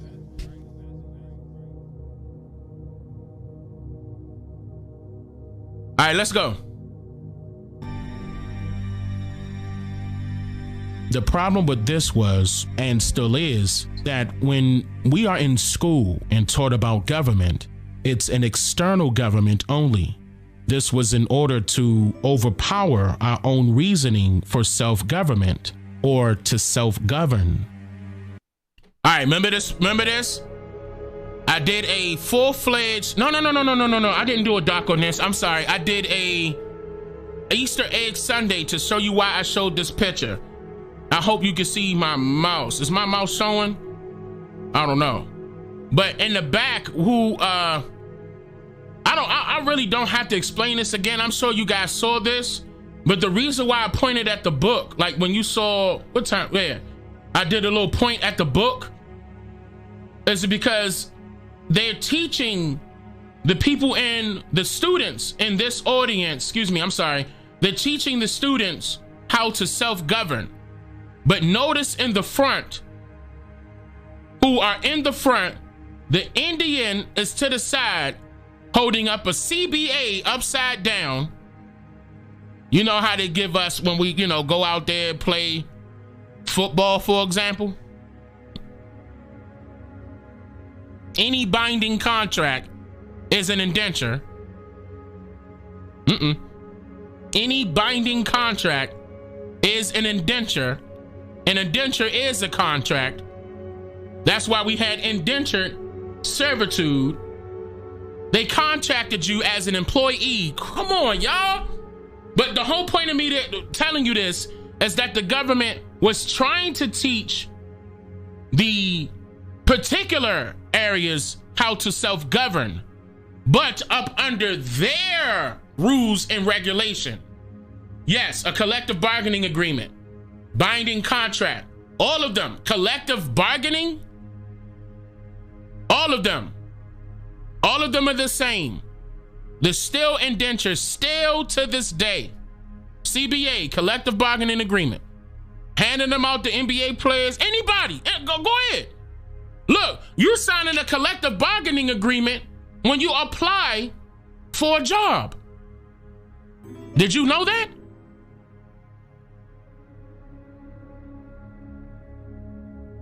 You signing one when you apply for a job. This is still ongoing. That's why slavery never stopped. They making you think it did. It was just transformed into that. It was commercialized by way of the Union. Remember, before it was called the United States, it was called the Union States. And I don't mean when it was separate. Remember, the Confederate broke off from the Union. It was always the Union States. That's what they called themselves. The British government still are in control. Still. They ain't getting no independence from no Great Britain. They still here. These are their laws that they threw up under that new constitution. That's their courtroom that they trying to force you to go to.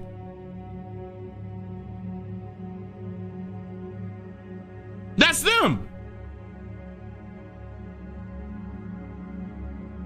And as long as you are a U.S. citizen, you will always be a slave to this foreign government. And that's how they set it up by design. That's not Dane Calloway making that up. They told you who got jurisdiction over the people. It's them. And we allowed it just because we don't know. See, keep in mind back then, and I told you how they got away with that. They didn't teach it to the adults who are in this picture. Children. They knew it was going to take time, so they taught the students that. So the students become adults. Listen, y'all. Ooh, man. You see how much work we got to do? That's right. That's right, Coolin', and you indoctrinated. This is it right here. Clearly.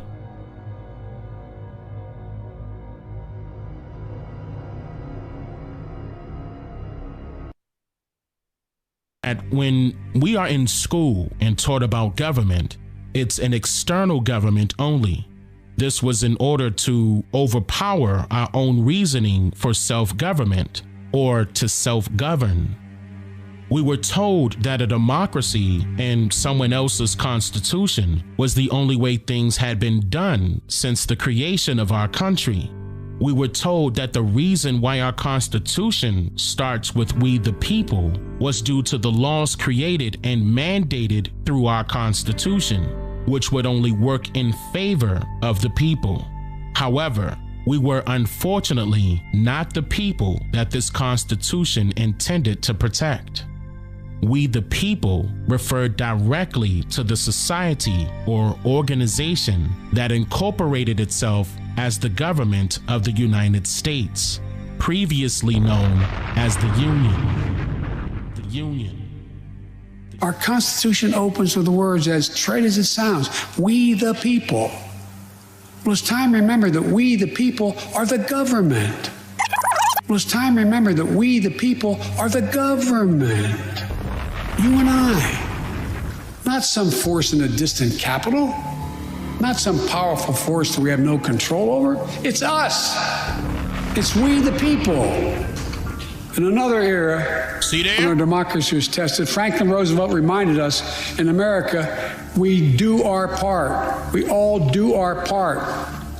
That's all I'm asking. That we do our part, all of us.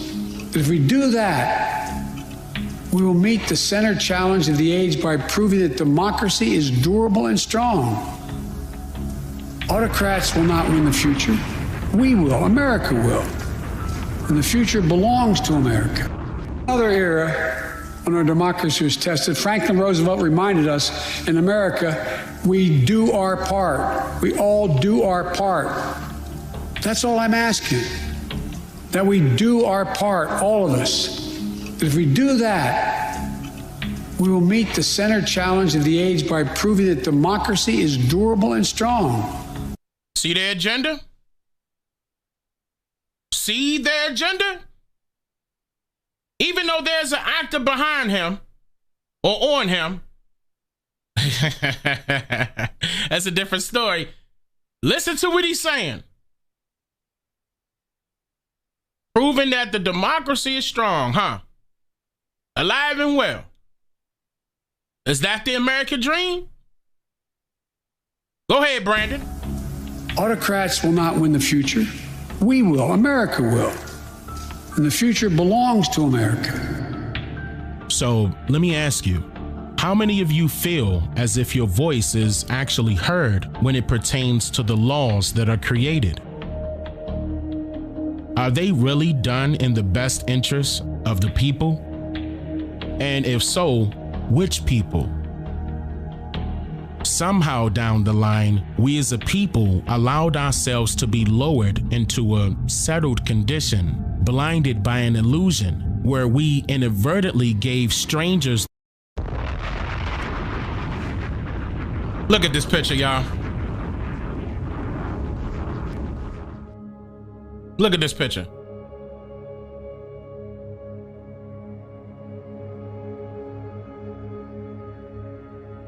Creek Seminole College, Boley, Oklahoma.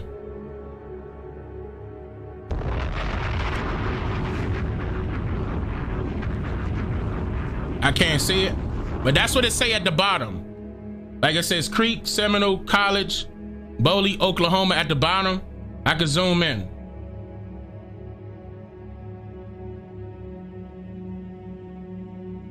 Hello?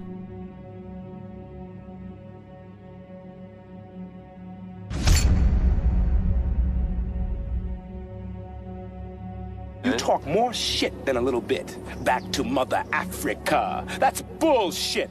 You do not know a goddamn thing about Africa. No, say it again. You do not know a goddamn thing about Africa.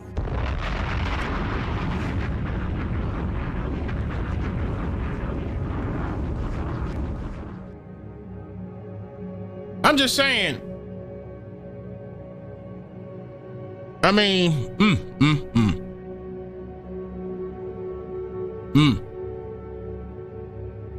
Oklahoma, Creek, Seminole.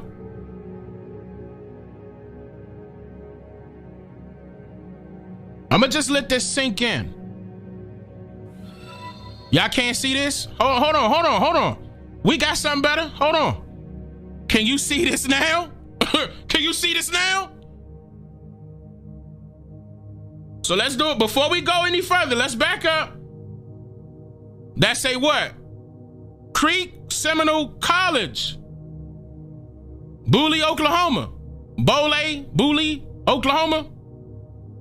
Don't be confused by Boulay. That's not Boo. I mean, hopefully it's not pronounced like that. I'm not sure. But Boulay is spelled B-O-U-L-E.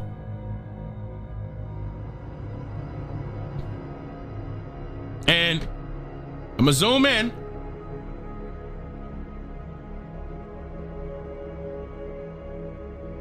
I'm just saying. But we got way more than this. We got way more than this. Where the Indians at? Y'all in there?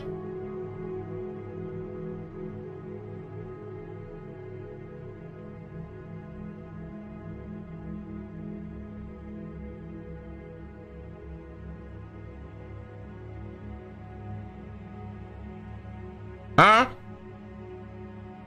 These are folks right here. These are Niji right here. Shout out to Oklahoma.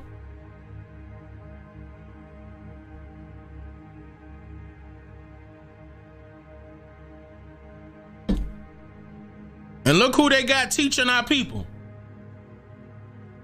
You know who the teacher is, right? Look to the far right.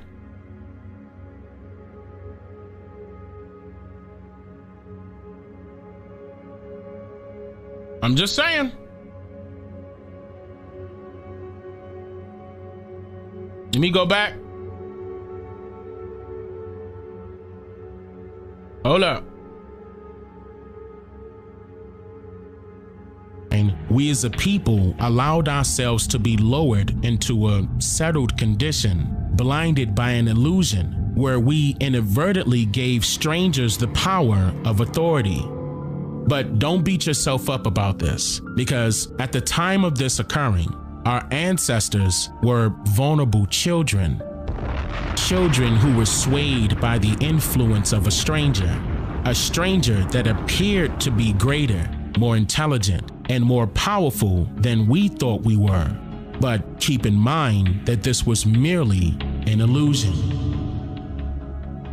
The word supremacy stems from the word supreme, which is defined as highest in rank, power, or authority, highest in degree or quality. And before we move forward, I think it is important to note who holds the power in a republic. In a republic, power is held by the people and their representatives in government, or so it seems. A simple breakdown of the word republic will direct you to the truth and give you a better understanding of where the power resides. The word republic is comprised of two words, the prefix re and public. It is understood that the prefix re is typically used in reference to a return of something that already exists. It is meant to bring something about once more, as if to renew. And the word public is defined as something that concerns the people as a whole. But in this context, it is actually referring to something that is existing in open view, publicly. A republic is another way of saying a readjustment or reorganization. which is essential to note that it is similar to a reconstruction. To create the republic, see?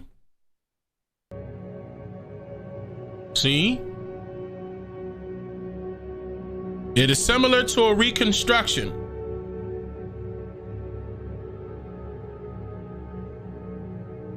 That's why they wanted to get rid of that republic. Look! That's why they wanted to get rid of it.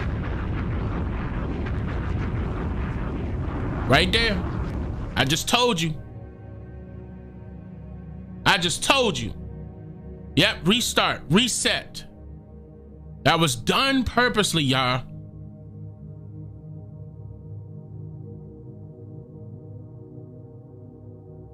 They wanted to eliminate that republic for that reason. That's why they're promoting a democracy.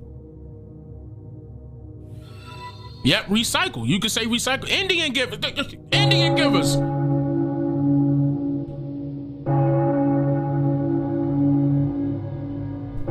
That's it. Yep. The Great Reset. That's right. That's right, Levante. The Great Reset. That happened right there. 1871. That this democracy was referring to, something must be given. Stood that the prefix "re" is typically used in reference to a return of something that already exists. It is meant to bring something about once more, as if to renew. Okay. And the word public is defined as something that concerns the people as a whole. But in this context, it is actually referring to something that is existing in open view. Publicly. A republic is another way of saying a readjustment. Or reorganization. Which is essential to note that it is similar to a reconstruction. To create the republic that this democracy was referring to, something must be given to garner the concern of the people as a whole. In present day, fear is being used for this reason. Woo! It must be shared open. Hold on. Oh man, the organization, which is essential to note that it is similar to a reconstruction. To create the republic that this democracy was referring to, something must be given to garner the concern of the people as a whole. In present day, fear is being used for this reason. Fear goes back to what I was saying way earlier in the stream. It goes back to a lot of videos that I put out. Notice what I'm about to show you. Notice it. It goes back to all the fear-mongering stories they gave us, the slave trade. Oh, we came from Africa. They always got to use these fear-mongering tactics in order to decimate our people's literacy, one, and our way of thinking, two. And they also, yes, Day. I was just about to say that. They also gave you religion.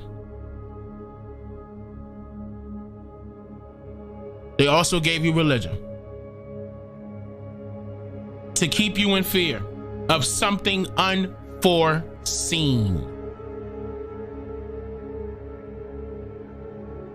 That's not a knock to your belief. I'm not doing that, y'all. I'm just speaking in a historical way. Listen. They want you to be in fear of something unforeseen.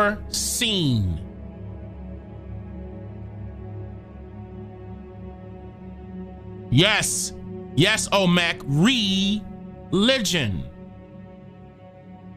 Reconstructing your reconstructing your spirituality that already existed. Yes, Church Estate. I went over Church Estate. YouTube not allowing me to play those videos. I did 3-part series on Church Estate. Killed it. They not letting me. I'm telling you, church is the state. State is the church. They work hand in hand. This is all. This is their doing. And I told you before, it was the Puritan way of life. They still follow by this creed today. No matter who's living, no matter if Queen Elizabeth is dead or who's they still follow by that same creed. The Puritan way of life. I said on multiple occasions, look it up. I showed you where I got it from.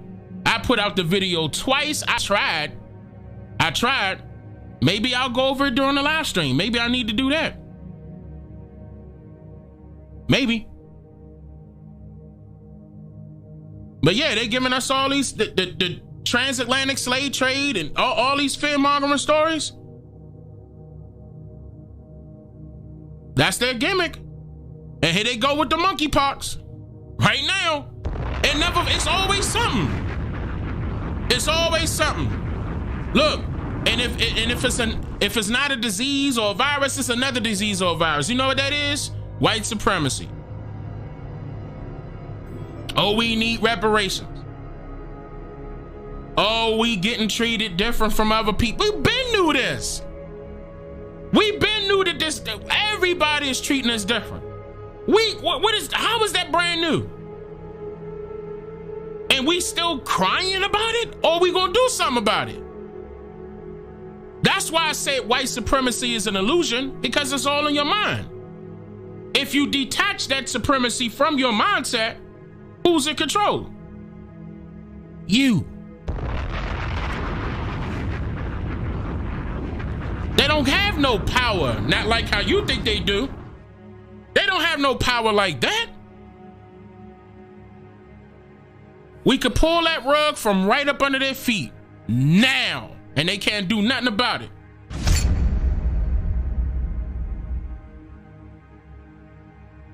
Let's go. It must be saying a readjustment or reorganization, which is essential to note that it is similar to a reconstruction. To create the republic that this democracy was referring to, something must be given to garner the concern of the people as a whole. In present day, fear is being used for this reason. It must be shared openly for all of the people of a country to take part in prior to a new idea or thing or device being inserted, which would be patriotism during this particular time. And for this reason alone, the Pledge of Allegiance was born. A Pledge of Allegiance. Hold on. Listen. They had to include patriotism.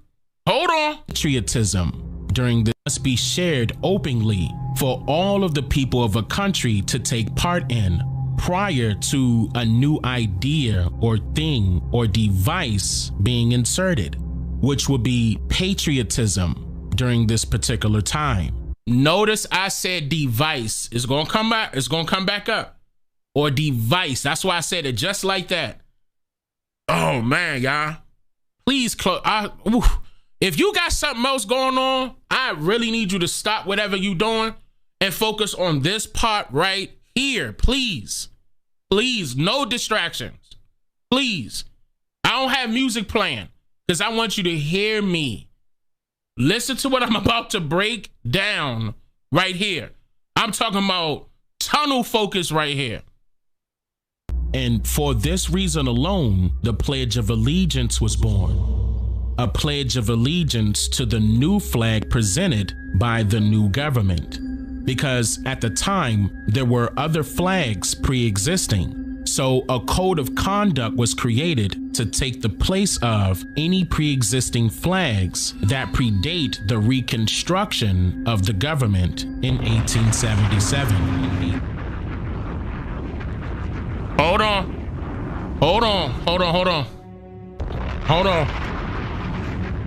It's about to get deep. They wanted to replace the flags that already existed. Yeah, I'm gonna let it marinate. Because I know I moved a little quick right there. That's why I'm doing this. So we could take it a step at a time. Yes, the Confederate flag existed before the so-called USA flag. Yes, It did. Yes, and Kanye knew that. Hold on, Kanye not the only one.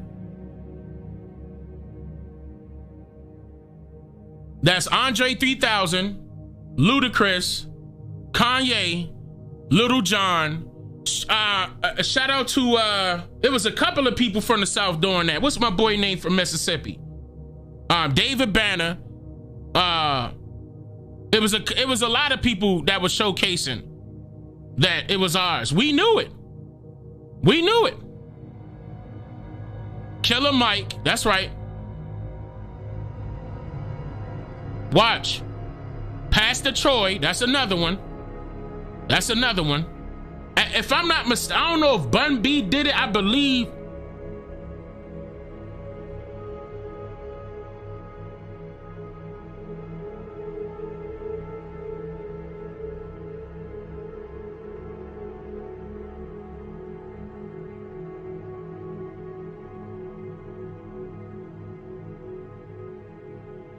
Uh-oh.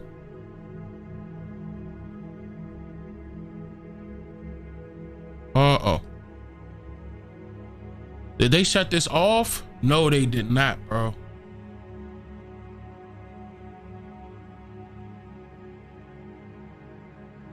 Am I still streaming? Hold on, hold on.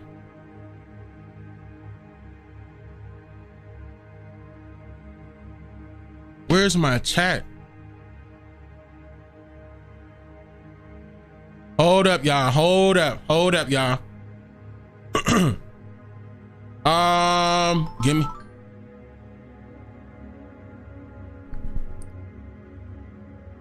We still here? Okay, good. Okay. I wish I could record what's going on my side right now, so y'all can see. Hold on. I don't see the chat. Give me 1 second, y'all. I'm gonna tell you right now. They went to a white screen. My chat went to a white screen. My stream went to a white screen saying I need to reload. Hold on, y'all. I got to bring everything back up. 1 second, please. This is crazy, man. This is crazy.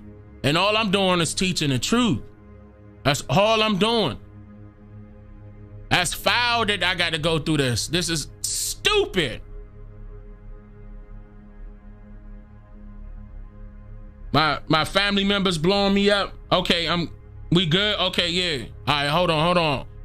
Well, wait a minute, y'all. I can't see my chat. Hold up. I can't see nothing.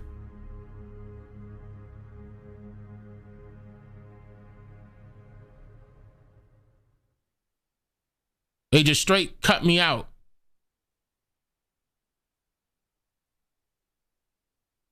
Okay, all right, there you go.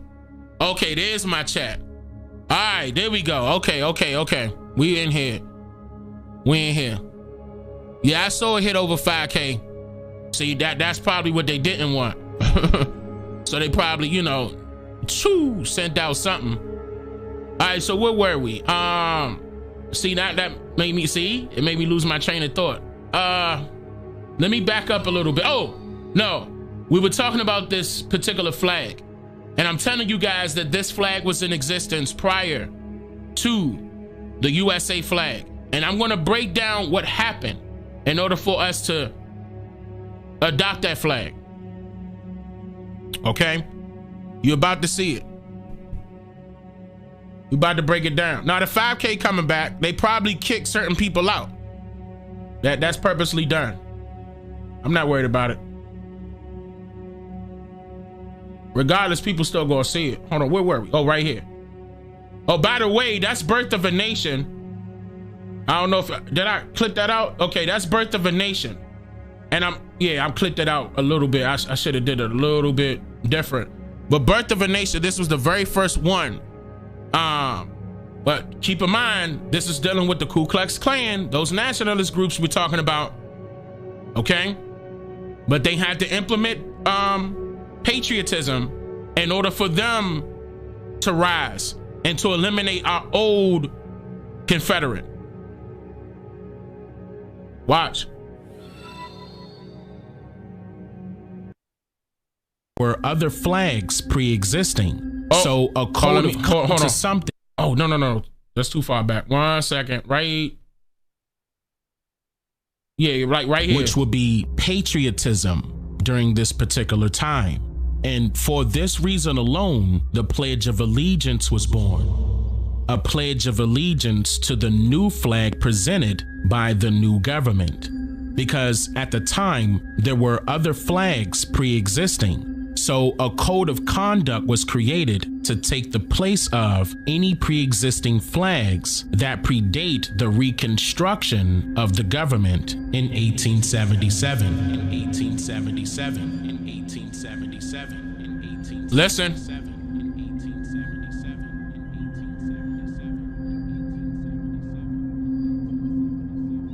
In America, during the Reconstruction period, French, German, Irish, and British immigrants, just to name a few, who made America their new home, sought to find a peaceful way for revolution. They longed for a democratic and nonviolent approach in order to be accepted in American society. Doesn't that sound all too familiar? This was a very hard time for immigrants, because of the excessive poverty they were encountering after migrating to America. And this inequality was being perceived as the furthering of slavery amongst the white race, as these newcomers had to work in order to become established. They saw the beautiful lives that the Negroes had already established. And because, look at that photo. Who picking cotton? I got more too. Wait a minute now, hold up. Somebody in the chat tell me who picking cotton? Who doing it? Yeah, you see two Negroes in there, right? You see two Negroes showing them the ropes, right? Huh? Show them in the ropes, but who over there picking cotton? Huh? Now that's crazy. Who picking cotton? Ooh, they try to hide this stuff. They didn't want to show that they were in the fields. They just wanted to show that they were overseeing. Nah. Y'all was in the fields. Working. And look, the cotton was the last run. Just imagine what they were doing before cotton came. Huh?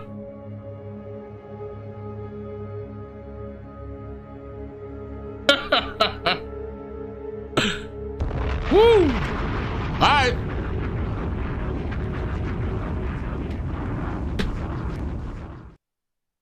Hold up. I saw somebody. Oh, look. But nah. I really want to show this picture. Hold up.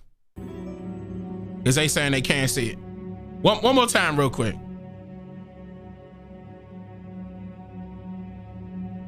They picking cotton.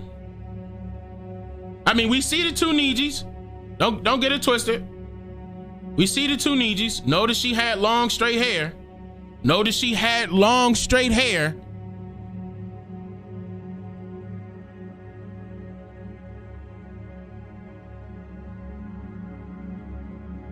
Come on, man.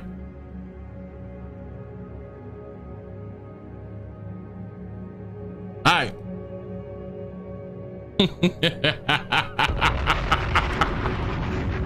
I got more than that. Way more than that. Very hard time for immigrants because of the excessive poverty they were encountering after migrating to America. And this inequality was being perceived as the furthering of slavery amongst the white race, as these newcomers had to work in order to become established. they saw the beautiful lives that the Negroes had already established. And because we were not sharing with these strangers,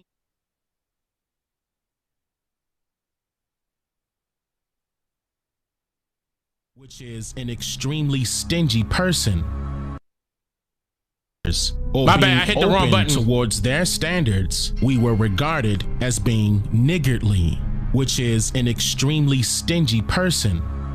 Hold up. Just because we ain't want to help them. Established. And because we were not sharing with these strangers or being open towards their standards, we were regarded as being niggardly, which is an extremely stingy person.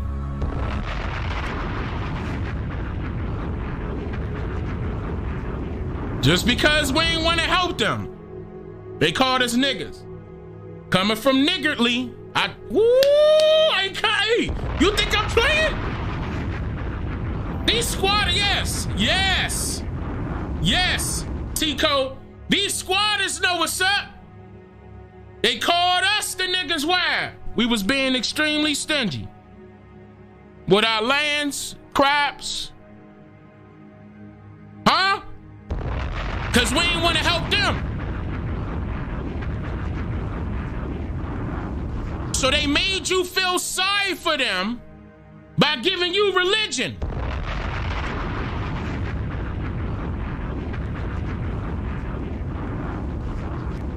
And some of our folks fell for it. When they found out that we wasn't falling for these, like, for example, these particular, like teenagers and grown men, they sent the children in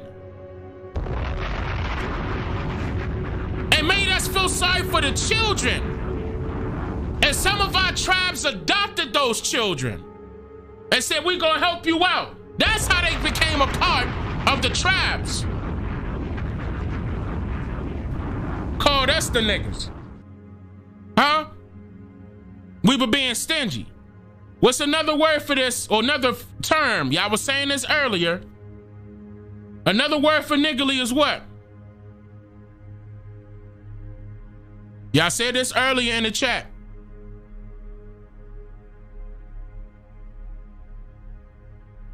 I'm gonna say it for you. Yes,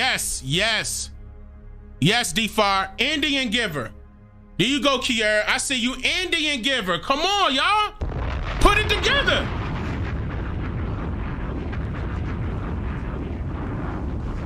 Indian giver. Because where did that arise from? Woo! Where did Indian giver arise from? It's over. They know better than that. They know we were the breadwinners. We were the landowners. We were the sharecroppers, and we ain't want to share crops. Hold on, I'm gonna say that again.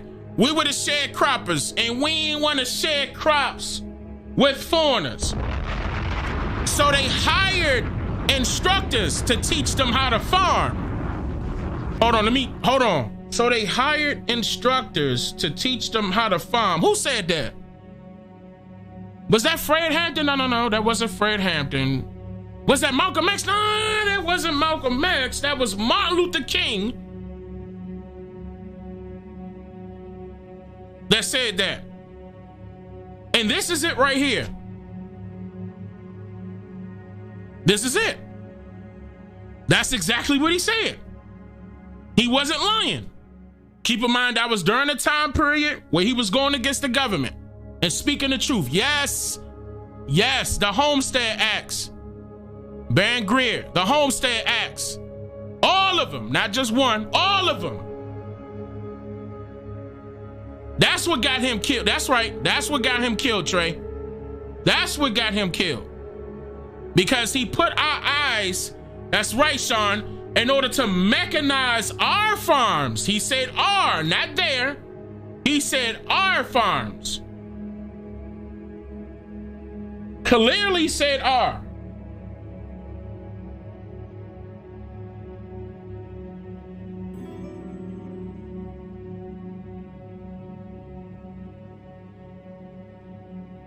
This was our land.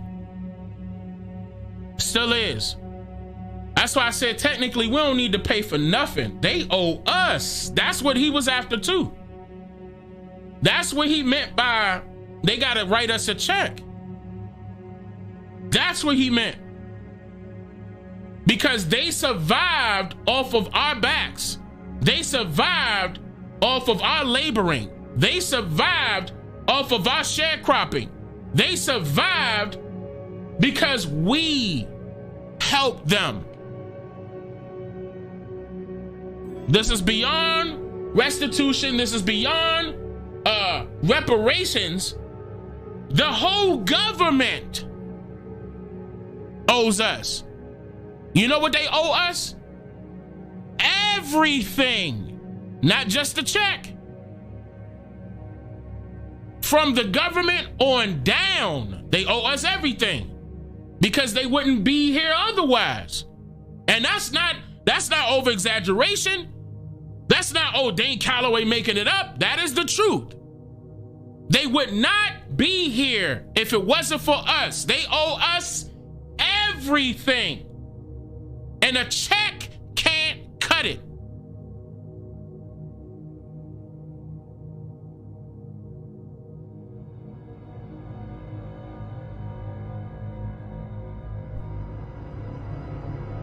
Had the nerve to call us niggardly. Had the nerve to call us Indian givers. Like we owed them something. You ran away from your motherland. We were already here. And see, this is another thing.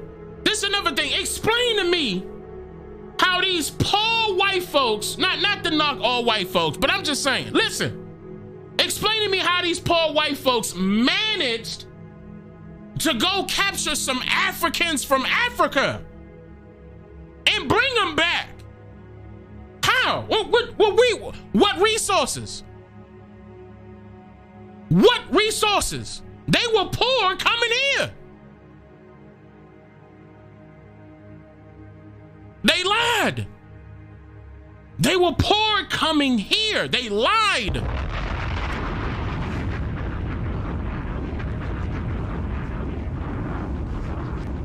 Snipers! Oh, I see Laney got him. Woof. Yeah. When I play that, that means somebody got to go out the chat. I appreciate that. She sniped her. Yeah. All right, so let's go. Let's go. Established. They saw the beautiful lives that the Negroes had already established. And because we were not sharing with these strangers or being open towards their standards, we were regarded as being niggardly, which is an extremely stingy person. The government created by the 13 colonies was still in place, but it didn't have a firm footing as a form of control that reigned supreme over the Negroes of America. The political structure of a democracy was still being introduced, along with the idea of voting as a solution to recurring problems.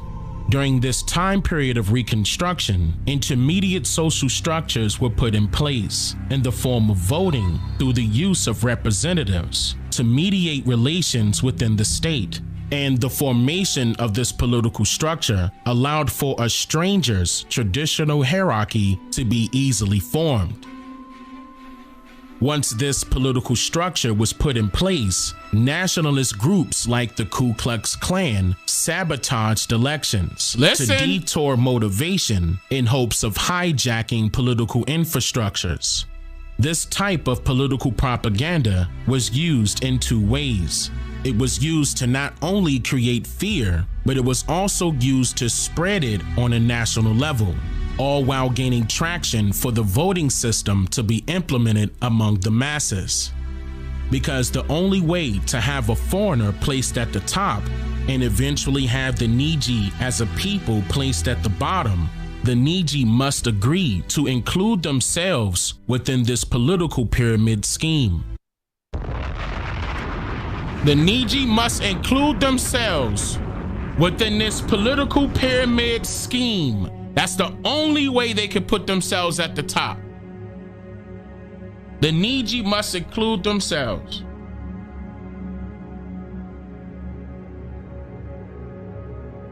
Look at this picture.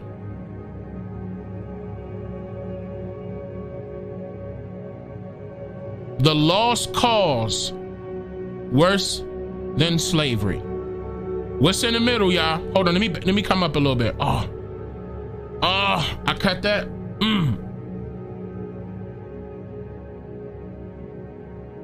That was important. All right, notice how it says the Union. I believe it was saying the Union, so it was. And then it says, right, oh, hold on, let me zoom in. Right at the top, where it says, I believe that was cut off, the Union as it was, if I'm not mistaken. Remember, going back to what Donald Trump said, making America great again. Okay? Now, this is a white man's government. The lost cause worse than slavery. What's this in the... Oh, damn, I turned right to the chat. I see everybody saying Skull and Bones. What's Skull and Bones again? Them secret societies lining up with that boule that I told you about earlier. This is all them. Here they go. Here they go. Them secret societies, the fraternities and sororities, they all tied together. All of them. May they burn in hell. Burn in hell.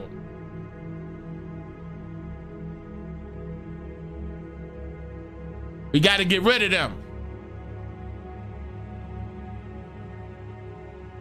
And we will get rid of them. And we will. We will.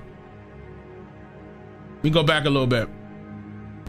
Because the only way to have a foreigner placed at the top and eventually have the needy as a people placed at the bottom, the needy must agree to include themselves within this political pyramid scheme, which is the illusion of inclusion. And the best way for this to be accomplished was to introduce all of this to the children in the form of stages that would produce successful results. Listen, according to the archives of the Vindicator Printing Company, on June 14th, 1889, Colonel George Balch, a kindergarten teacher in New York City, planned appropriate ceremonies for the children of his school, and his idea of observing Flag Day was later adopted by the State Board of Education of New York. George Balch was the founder of the flag salute and the founder of the patriotic teaching in public schools. On June 29th, 1889, hold on.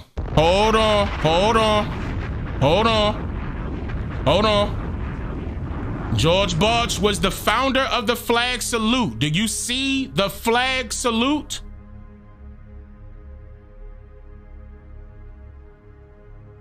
That was the mark my word, Dane Calloway. I'm not making this up. I'm probably the first person on the internet pointing this out. Look at the flag salute. This is the original flag salute. This is the original flag salute.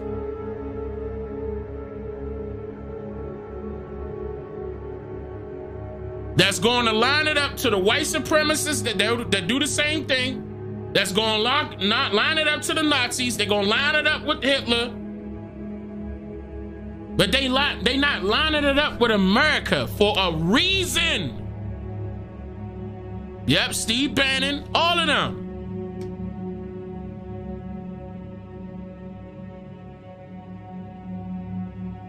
So keep in mind that this is George Balch on the right. He was the founder of the flag salute. And he was the founder of teaching the patriotic way in public schools to all children. Keep that in mind. So once again, they had the children doing this as well, this same flag salute. Should I back up a little bit? Should we back up a little bit? Or can I keep going? I'm looking at the chat. Should I back up a little bit?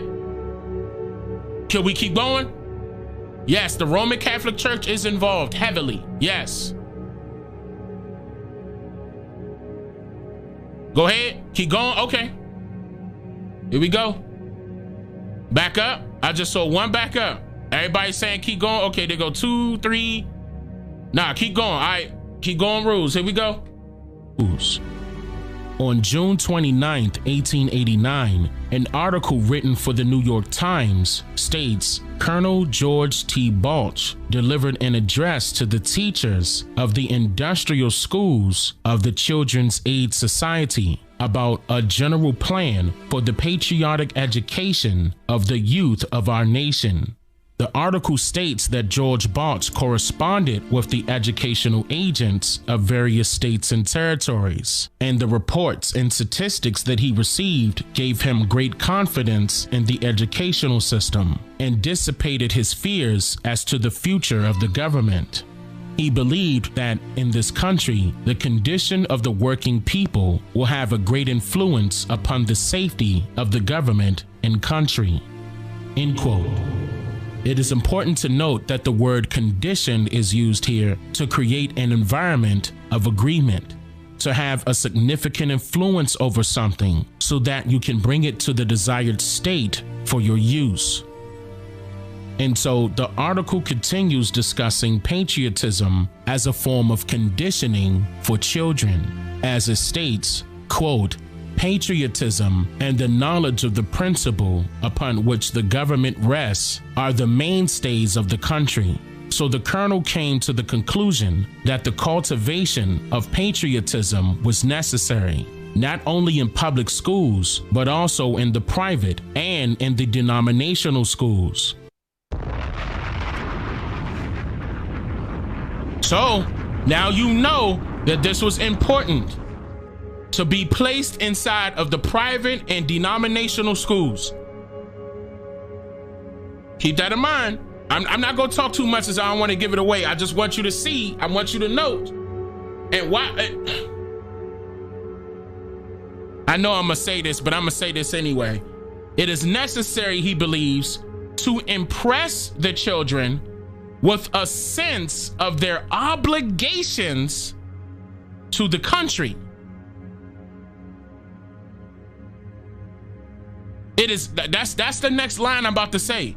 It is necessary, he believes, to impress the children with a sense of their obligations to the country. What would be their obligations? Their children. Uh-oh.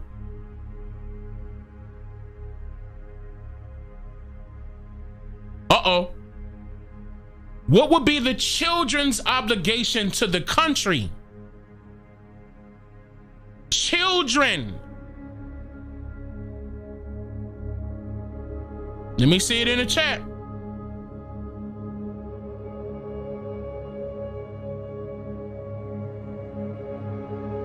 Servitude.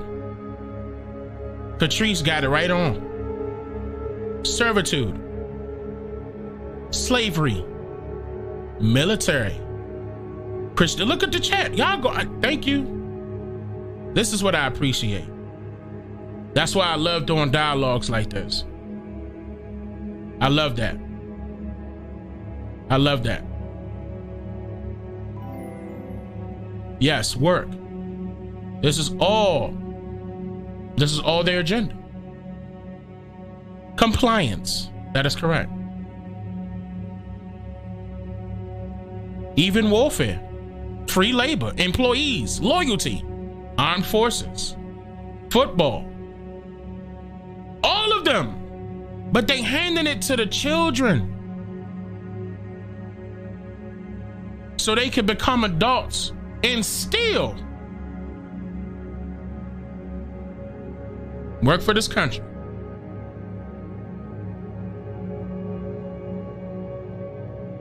And they get nothing in return. I mean, unless you fine with the salary you making.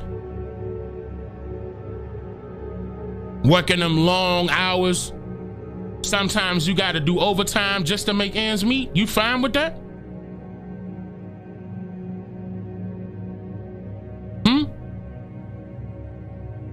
Barely spending time with your children because you always working? You fine with that? Not knowing what the hell going on inside of your children's schools because you barely got time to ask them because you got to worry about what's going on at your job? You fine with that?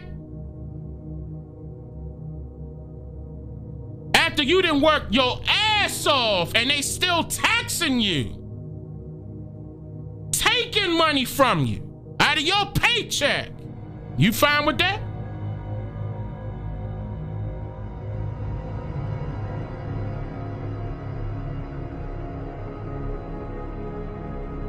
They tell you here, join the military and fight in a war that they create, and you die, leaving your family behind. You fine with that? Is this okay?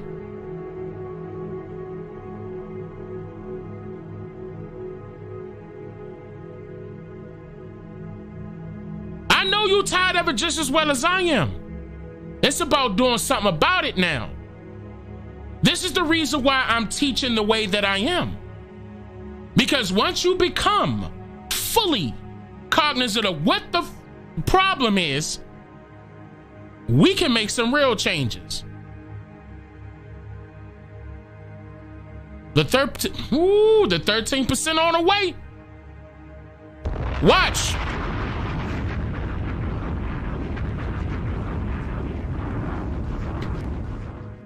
It is necessary, he believes, to impress the children with a sense of their obligations to the country. End quote. George Balch is recognized as the creator of the very first Pledge of Allegiance, which was stated by poor and immigrant kindergartners. We give our heads and our hearts to God and our country, one language, one flag. Okay. So he was the first to create the Pledge of Allegiance, in which poor immigrant children, kindergartners, regurgitated in their classrooms. 1885, this is up. This is up.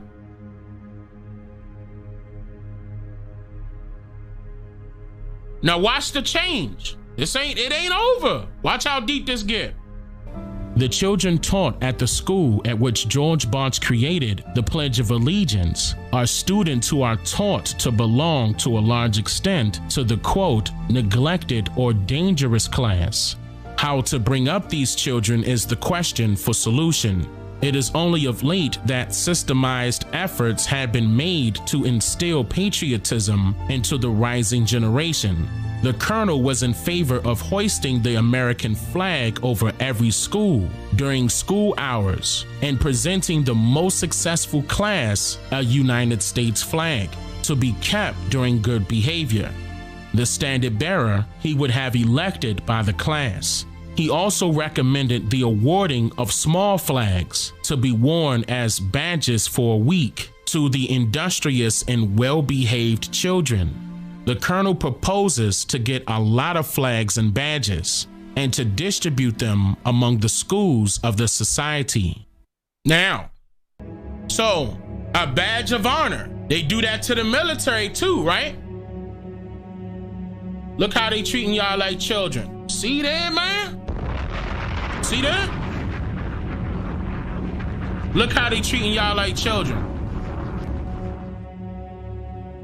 Hold up. Streamlabs, he didn't, He did not post. Hey, excuse that. I gotta adjust that. I don't know. He didn't post no link. At Streamlabs tripping. And I apologize about that, Judah. That's an automatic thing. That has to be adjusted. I don't know why he thought that was that's an AI. But anyway, so the small flags to be worn as badges for a week to the industrious, listen, to the industrious and well-behaved children. Remember, I told you before that that's what you're going to school for, to become industrialized, to become good workers, to become good laborers. You don't talk back. You're good at following instructions and directions from an overseer to become good slaves, industrial workers. And they award you with a flag.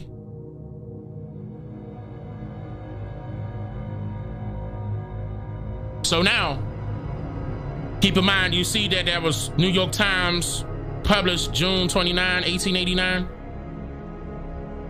Okay, I be showing you my stuff, man, where I get this stuff from. Don't play no games with me saying I don't be putting it up. That's cap.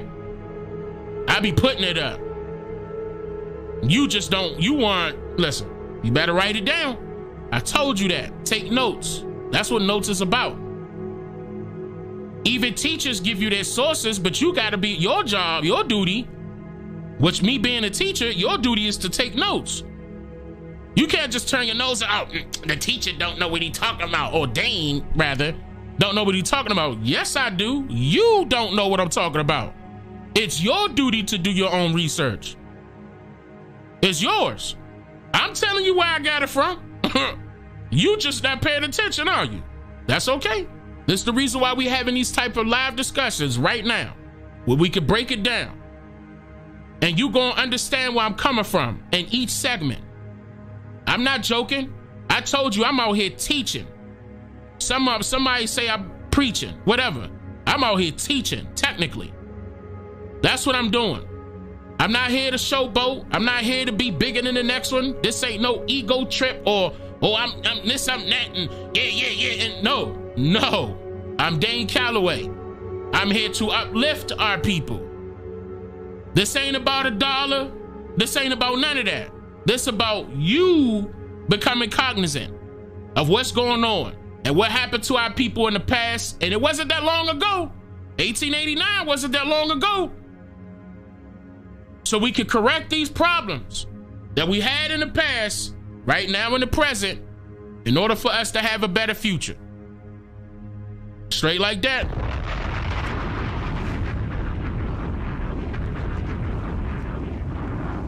End quote. 2 years later, President Benjamin Harrison issued a proclamation to honor Columbus Day with ceremonies in schools and other places of assembly. There go Columbus Day. This in turn will be what was used as the scapegoat for the reason why there should be a sudden rush of patriotism toward the flag, which is the symbol utilized as a sigil for the unsuspecting, carefree, vulnerable children. So that was 1901. They used the Columbus Day. That's when it first came. Columbus Day as the excuse in order to implement their real scheme. Okay? That was 1901. 2 years later. Just in case, I'm gonna back up a tad bit right there. Will be what was used. Benjamin Harrison issued a proclamation to honor Columbus Day with ceremonies in schools and other places of assembly. This in turn will be what was used as the scapegoat for the reason why there should be a sudden rush of patriotism toward the flag, which is the symbol utilized as a sigil for the unsuspecting, carefree, vulnerable children. The word sigil is defined as a sign, word, or device said to have occult power in astrology or magic. Woo! An inscribed or painted symbol considered to have magical power. Listen, y'all, I'm telling you, look how the Masons work, man. Listen, man, I'm telling you. When I said device, a sign, this is a sigil. You look at the flag in the back. A sign, word, or device said to have occult power in astrology or magic. This all go together, hand in hand. I've been saying this whole live stream. An inscribed or painted symbol considered to have magical power. And look, when you pledge of allegiance, hold on. When you pledge of allegiance, you giving it the power. You know how? How you giving it the power? Because you're repeating an affirmation. I'm gonna say it again. Because you're repeating an affirmation. It's over. It's over. Yeah, that's right. Those are rituals. That's right. Oath takers. We gotta stop this. We gotta stop this. We got to. And they had to do it to the who? The children. They couldn't do it to the adults. They knew what they were doing. And they have not been held responsible for this. Not one time. Because our people are looking past this type of stuff. Yes, spelling. That's a spell. Magic. Once again, I said, I forgot how many videos ago it was. I said it could be used for good and bad. But you know what they using it for? They using it for their good and our bad.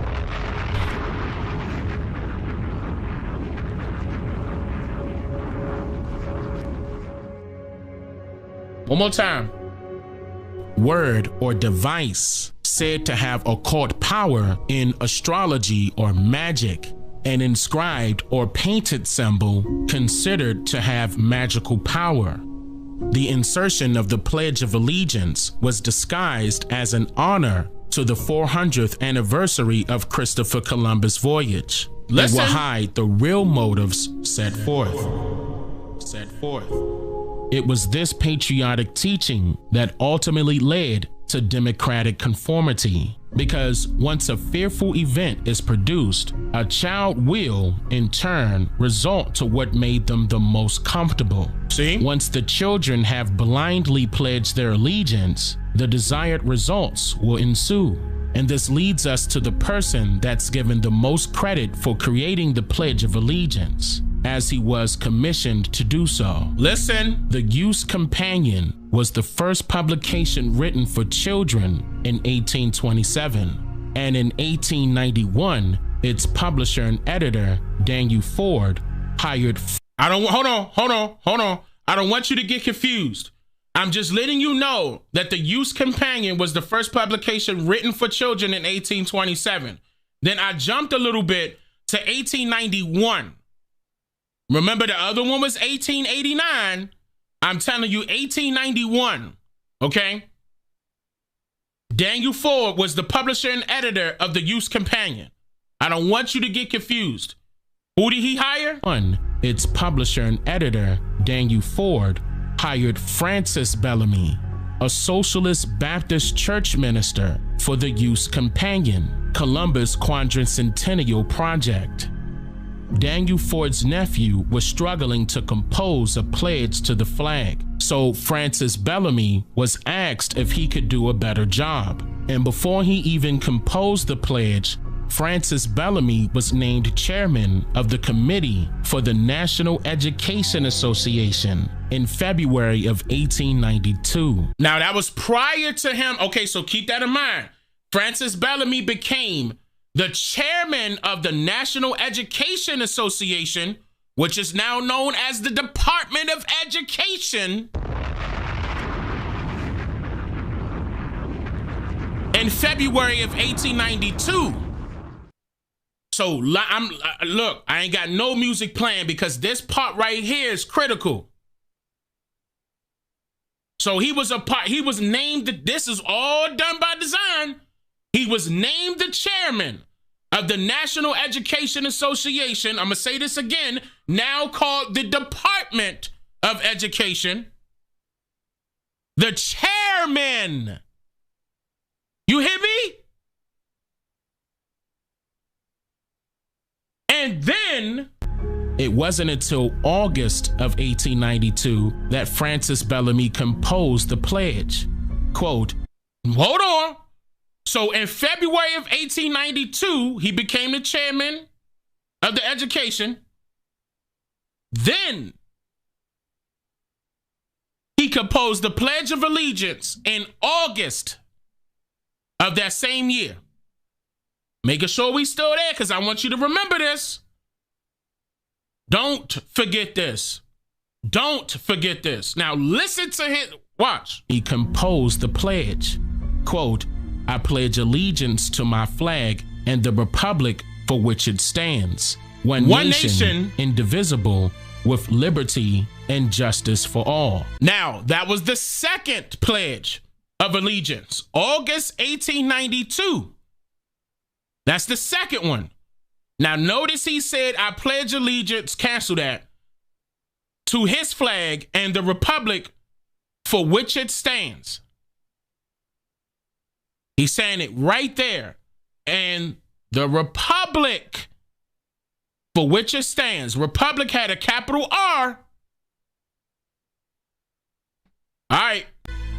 The pledge was approved along with an accompanying gesture, which was coming to attention, snapping together the heels upon beginning the recitation, and while speaking, extending the right arm, hand palm up.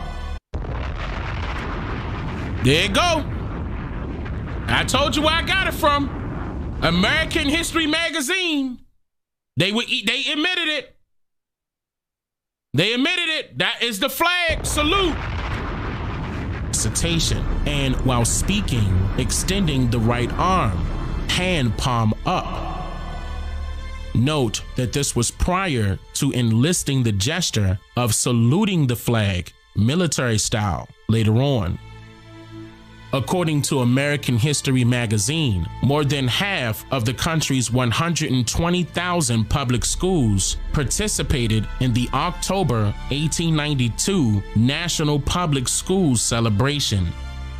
And it was Francis Bellamy's views that looked warily on capitalism and expressed sympathy for the working man, which initially impressed Daniel Ford to hire him for such an important job in the first place. Francis Bellamy's views drew on the philosophy of his novelist cousin, Edward Bellamy, the father of the nationalist movement that I mentioned earlier in this segment. Listen, kept it in the family. Woo, kept it in the family. That was his cousin that started the nationalist movement. Are y'all putting it together? Are y'all putting it together? That was his cousin, Edward Bellamy. That's him, right there. That ain't it. That ain't it. Watch how deep it got. One more time. Views drew on the philosophy of his novelist cousin, Edward Bellamy, the father of the nationalist movement that I mentioned earlier in this segment. In 1916, President Woodrow Wilson issued an official proclamation establishing June 14th as Flag Day. Then, 7 years later, to standardize flag etiquette and help immigrants incorporate into the body of the U.S., the representatives of the Army and the Navy and close to 70 other national groups convened in Washington, D.C. for a national flag conference on June 14th, 1923. Prior to this Flag Day, there were no federal or state regulations formally governing flags display, but it was on this date that the National Flag Code was adopted. Look at the salute. Look, y'all, you think it wasn't just the Ku Klux Klan? I'm showing you. Look at them students. The many nationalist groups that attended this conference was the women of the Ku Klux Klan. And in acknowledgement of their presence, they released a pamphlet entitled The Code of the Flag, written in. Keep in mind, this was on okay. So now you know that they officially did that on June 14th, 1923. The women of the Ku Klux Klan was there. Listen, y'all. They issued a pamphlet called the Code of the Flag. Remember, I told you earlier in the segment that they had to put out a code of conduct, which was the Pledge of Allegiance. Watch this. This about to watch. Side of the pamphlet was an affirmation stating, quote, "We stand for the American flag," entitled The Code of the Flag. Written inside of the pamphlet was an affirmation stating, quote, "We stand for the American flag against enemies without and within. We emphasize devotion to the flag of our country as the ensign of our American nationality and the emblem of our national honor. A man or woman stands wholly for the stars and stripes, or else to them, their country's flag is only a dirty rag. We insist that no flag shall fly above our flag, and that no flag shall float by its side." End quote. Ooh, hold on, y'all. Look, I want y'all to look at this picture. This is the women of the Ku Klux Klan. Remember, they told us they was, considering, and they just told you in this pamphlet, they were considering the Confederate flag. That they lied to us and said the Confederate flag was associated with the Ku Klux Klan and it was racist. They should ban that flag.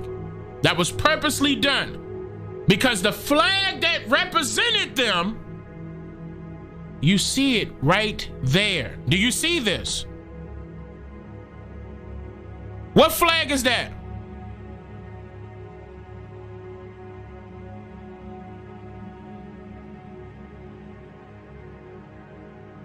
Look at the flag.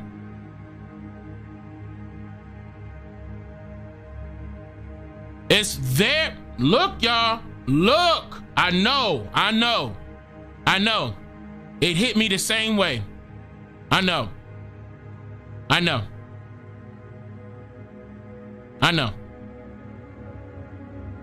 But y'all gotta know the truth, y'all. Y'all gotta know it. It was the American flag this whole time. The USA flag. And that's their flag. That's the nationalist flag. And they made our children pledge to this flag.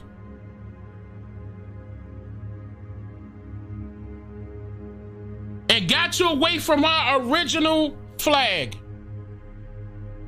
Mentally, spiritually, and physically. And got you in agreement to thinking that it was racist. They did it to the children. You're not gonna find this on the net. You think we don't, man, shout out to my wife, man. Come on, man. You think they not gonna, where you gonna find this at? If you not looking, where you gonna find it at? That's right, just read. They told us everything in reverse. Everything. I mean that. It was oh my God, bro, that hurt so bad. When I was so pissed, bro.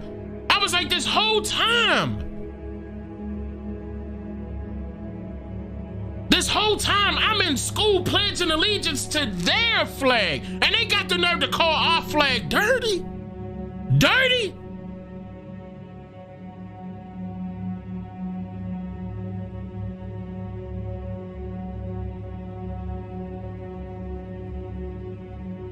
And you want a check from this government? A check? No, we need to put them in check.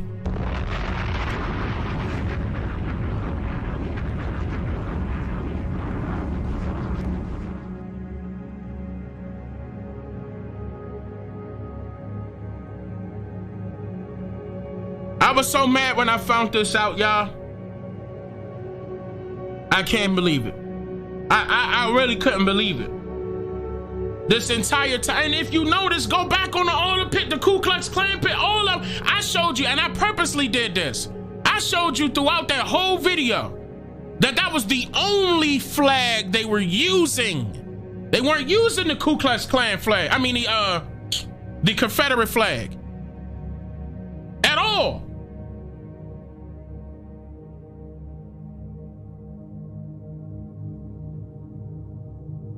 They were always using this flag. And they, of course, they had different versions. Whoever agreed to the Union, they added more stars on it, right?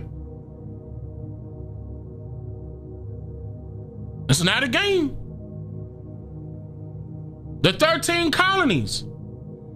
And remember, if you really think about it, this flag came from the original British flag that was designed to say that British America was the 13 colonies. If you look this up, I don't have that in front of me, but if you look this up, you're gonna notice it's gonna look just like this flag. Right now. That's how you know the British is still here.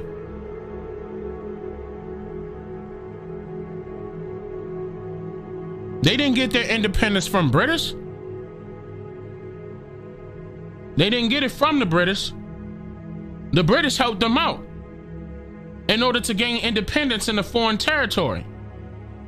I told you. They were over here propagating the gospel in foreign parts by way of missionaries, Quakers.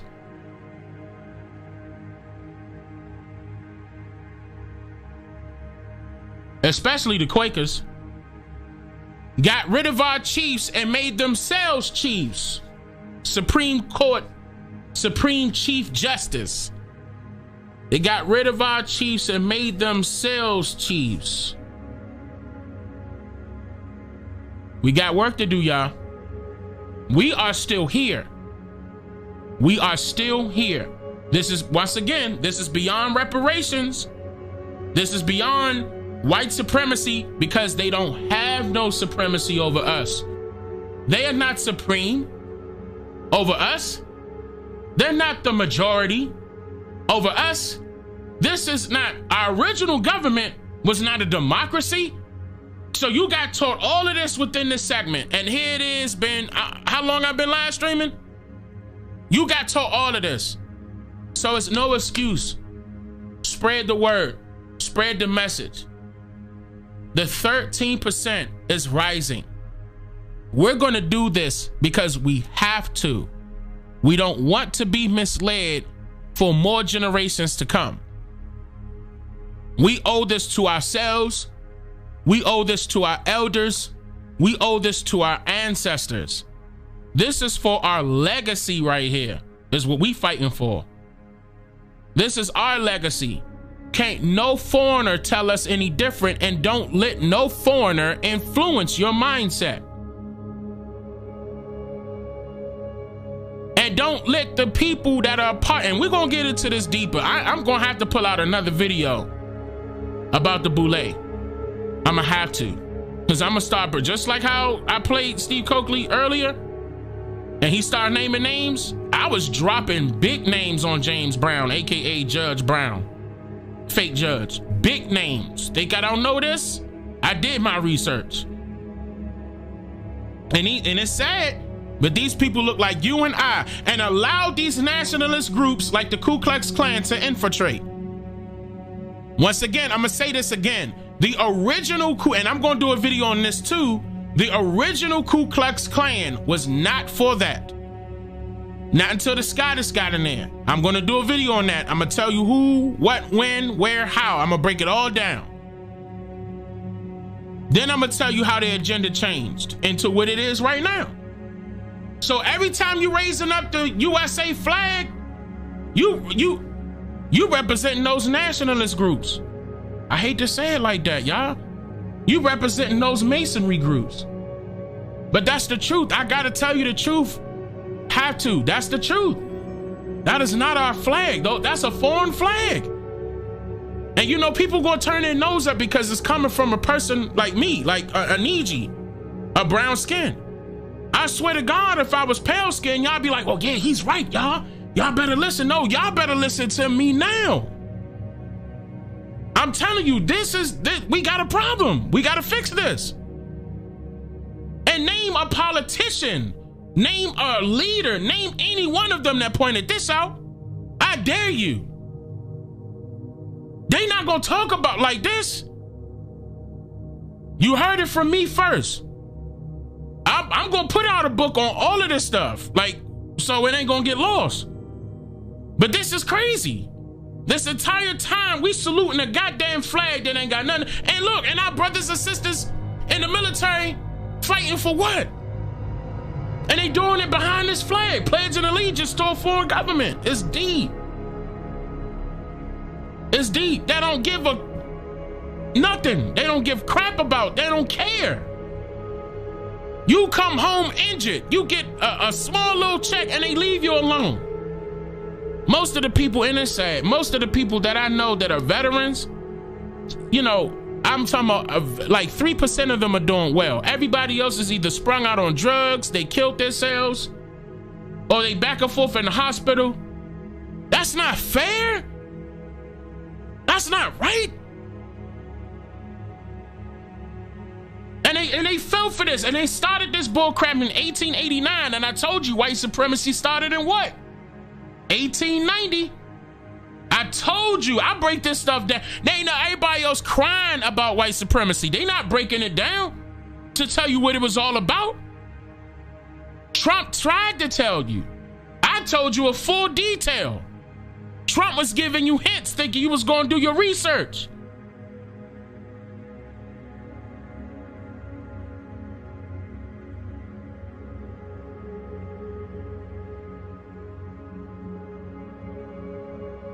Anytime you have to rely upon your enemy, you're in bad shape. And that's true. He's right. Anytime you have to rely upon your enemy, anytime you have to rely upon your enemy, you're in bad shape. It's unfortunate. We got changes to do. I'm always giving the truth. I'm always trying to put the message out to wake the people up. I'm trying. It's up to you guys to do the research. Even though I'm giving it to you, it's up to you to do the research. Talk amongst your friends. Talk amongst your family members. Talk amongst your peers. Talk amongst your peers. Talk amongst your co-workers. Spread the word. If they don't understand something, direct them to my video. Tell them, hold up, you gotta have an open mind. Okay? Oh, also, before I forget, I would love for you guys to get inside of the comments, not necessarily right here in the live chat, because I don't think they're gonna give you a full chance to break down. Matter of fact, I think it's capped at 200. Yeah, it's capped at 200 characters. In the comments of the video, you can get as detailed as possible. I'm gonna be reading. I want you guys to tell me if you're doing research on your family. I want you guys to tell me in full detail if you're stuck somewhere, if you need help somewhere. Do not share personal information, but at least give me dates, locations, stuff like that. You want to share names, that's fine. That will be good too, because I want to do my second edition is coming, #1 to genealogy research. That second edition book is coming. But I also want to make sure that I'm implementing more methods into the book to, you know, cross all T's and dot all I's, because I don't want people to get stuck. I want to be able to focus or zoom in on where they having issues with. And if it's a common issue, I'll be able to tackle that. So please get as detailed as possible. If you are stuck, okay, or somewhere as far as your genealogy is concerned, you're stuck at a particular time period or whatever it is, or whatever the case may be, let me know in the comments. Or if you would like to share your testimony, you still can do that. You could send me the videos. In fact, I believe I'm probably going to end up posting the ones that already sent me their videos. I'm gonna be posting it here shortly. But if you would love to do that, you send it to me via Instagram or info, and I'm just here to make you think.com. If you want to be a part of the 13%, Hold on a second. We got something coming up on that. Okay. Of course, you can still reach out to me and we can have discussions, but I can't contact everybody. Or what meaning I can't talk to everybody. That's about to change though. Something else is in the works. But that 13% is coming. And we not only to get our check, we're not only coming to get our check. I'm gonna say it again. We're not only coming to get our check, we're coming to keep them in check. We got to. It's for our sake. So with that being said, thank you so much for joining. I appreciate each and every one of you. I'm Dane Calloway. And you know what I'm here to do. I'm just here to make you think.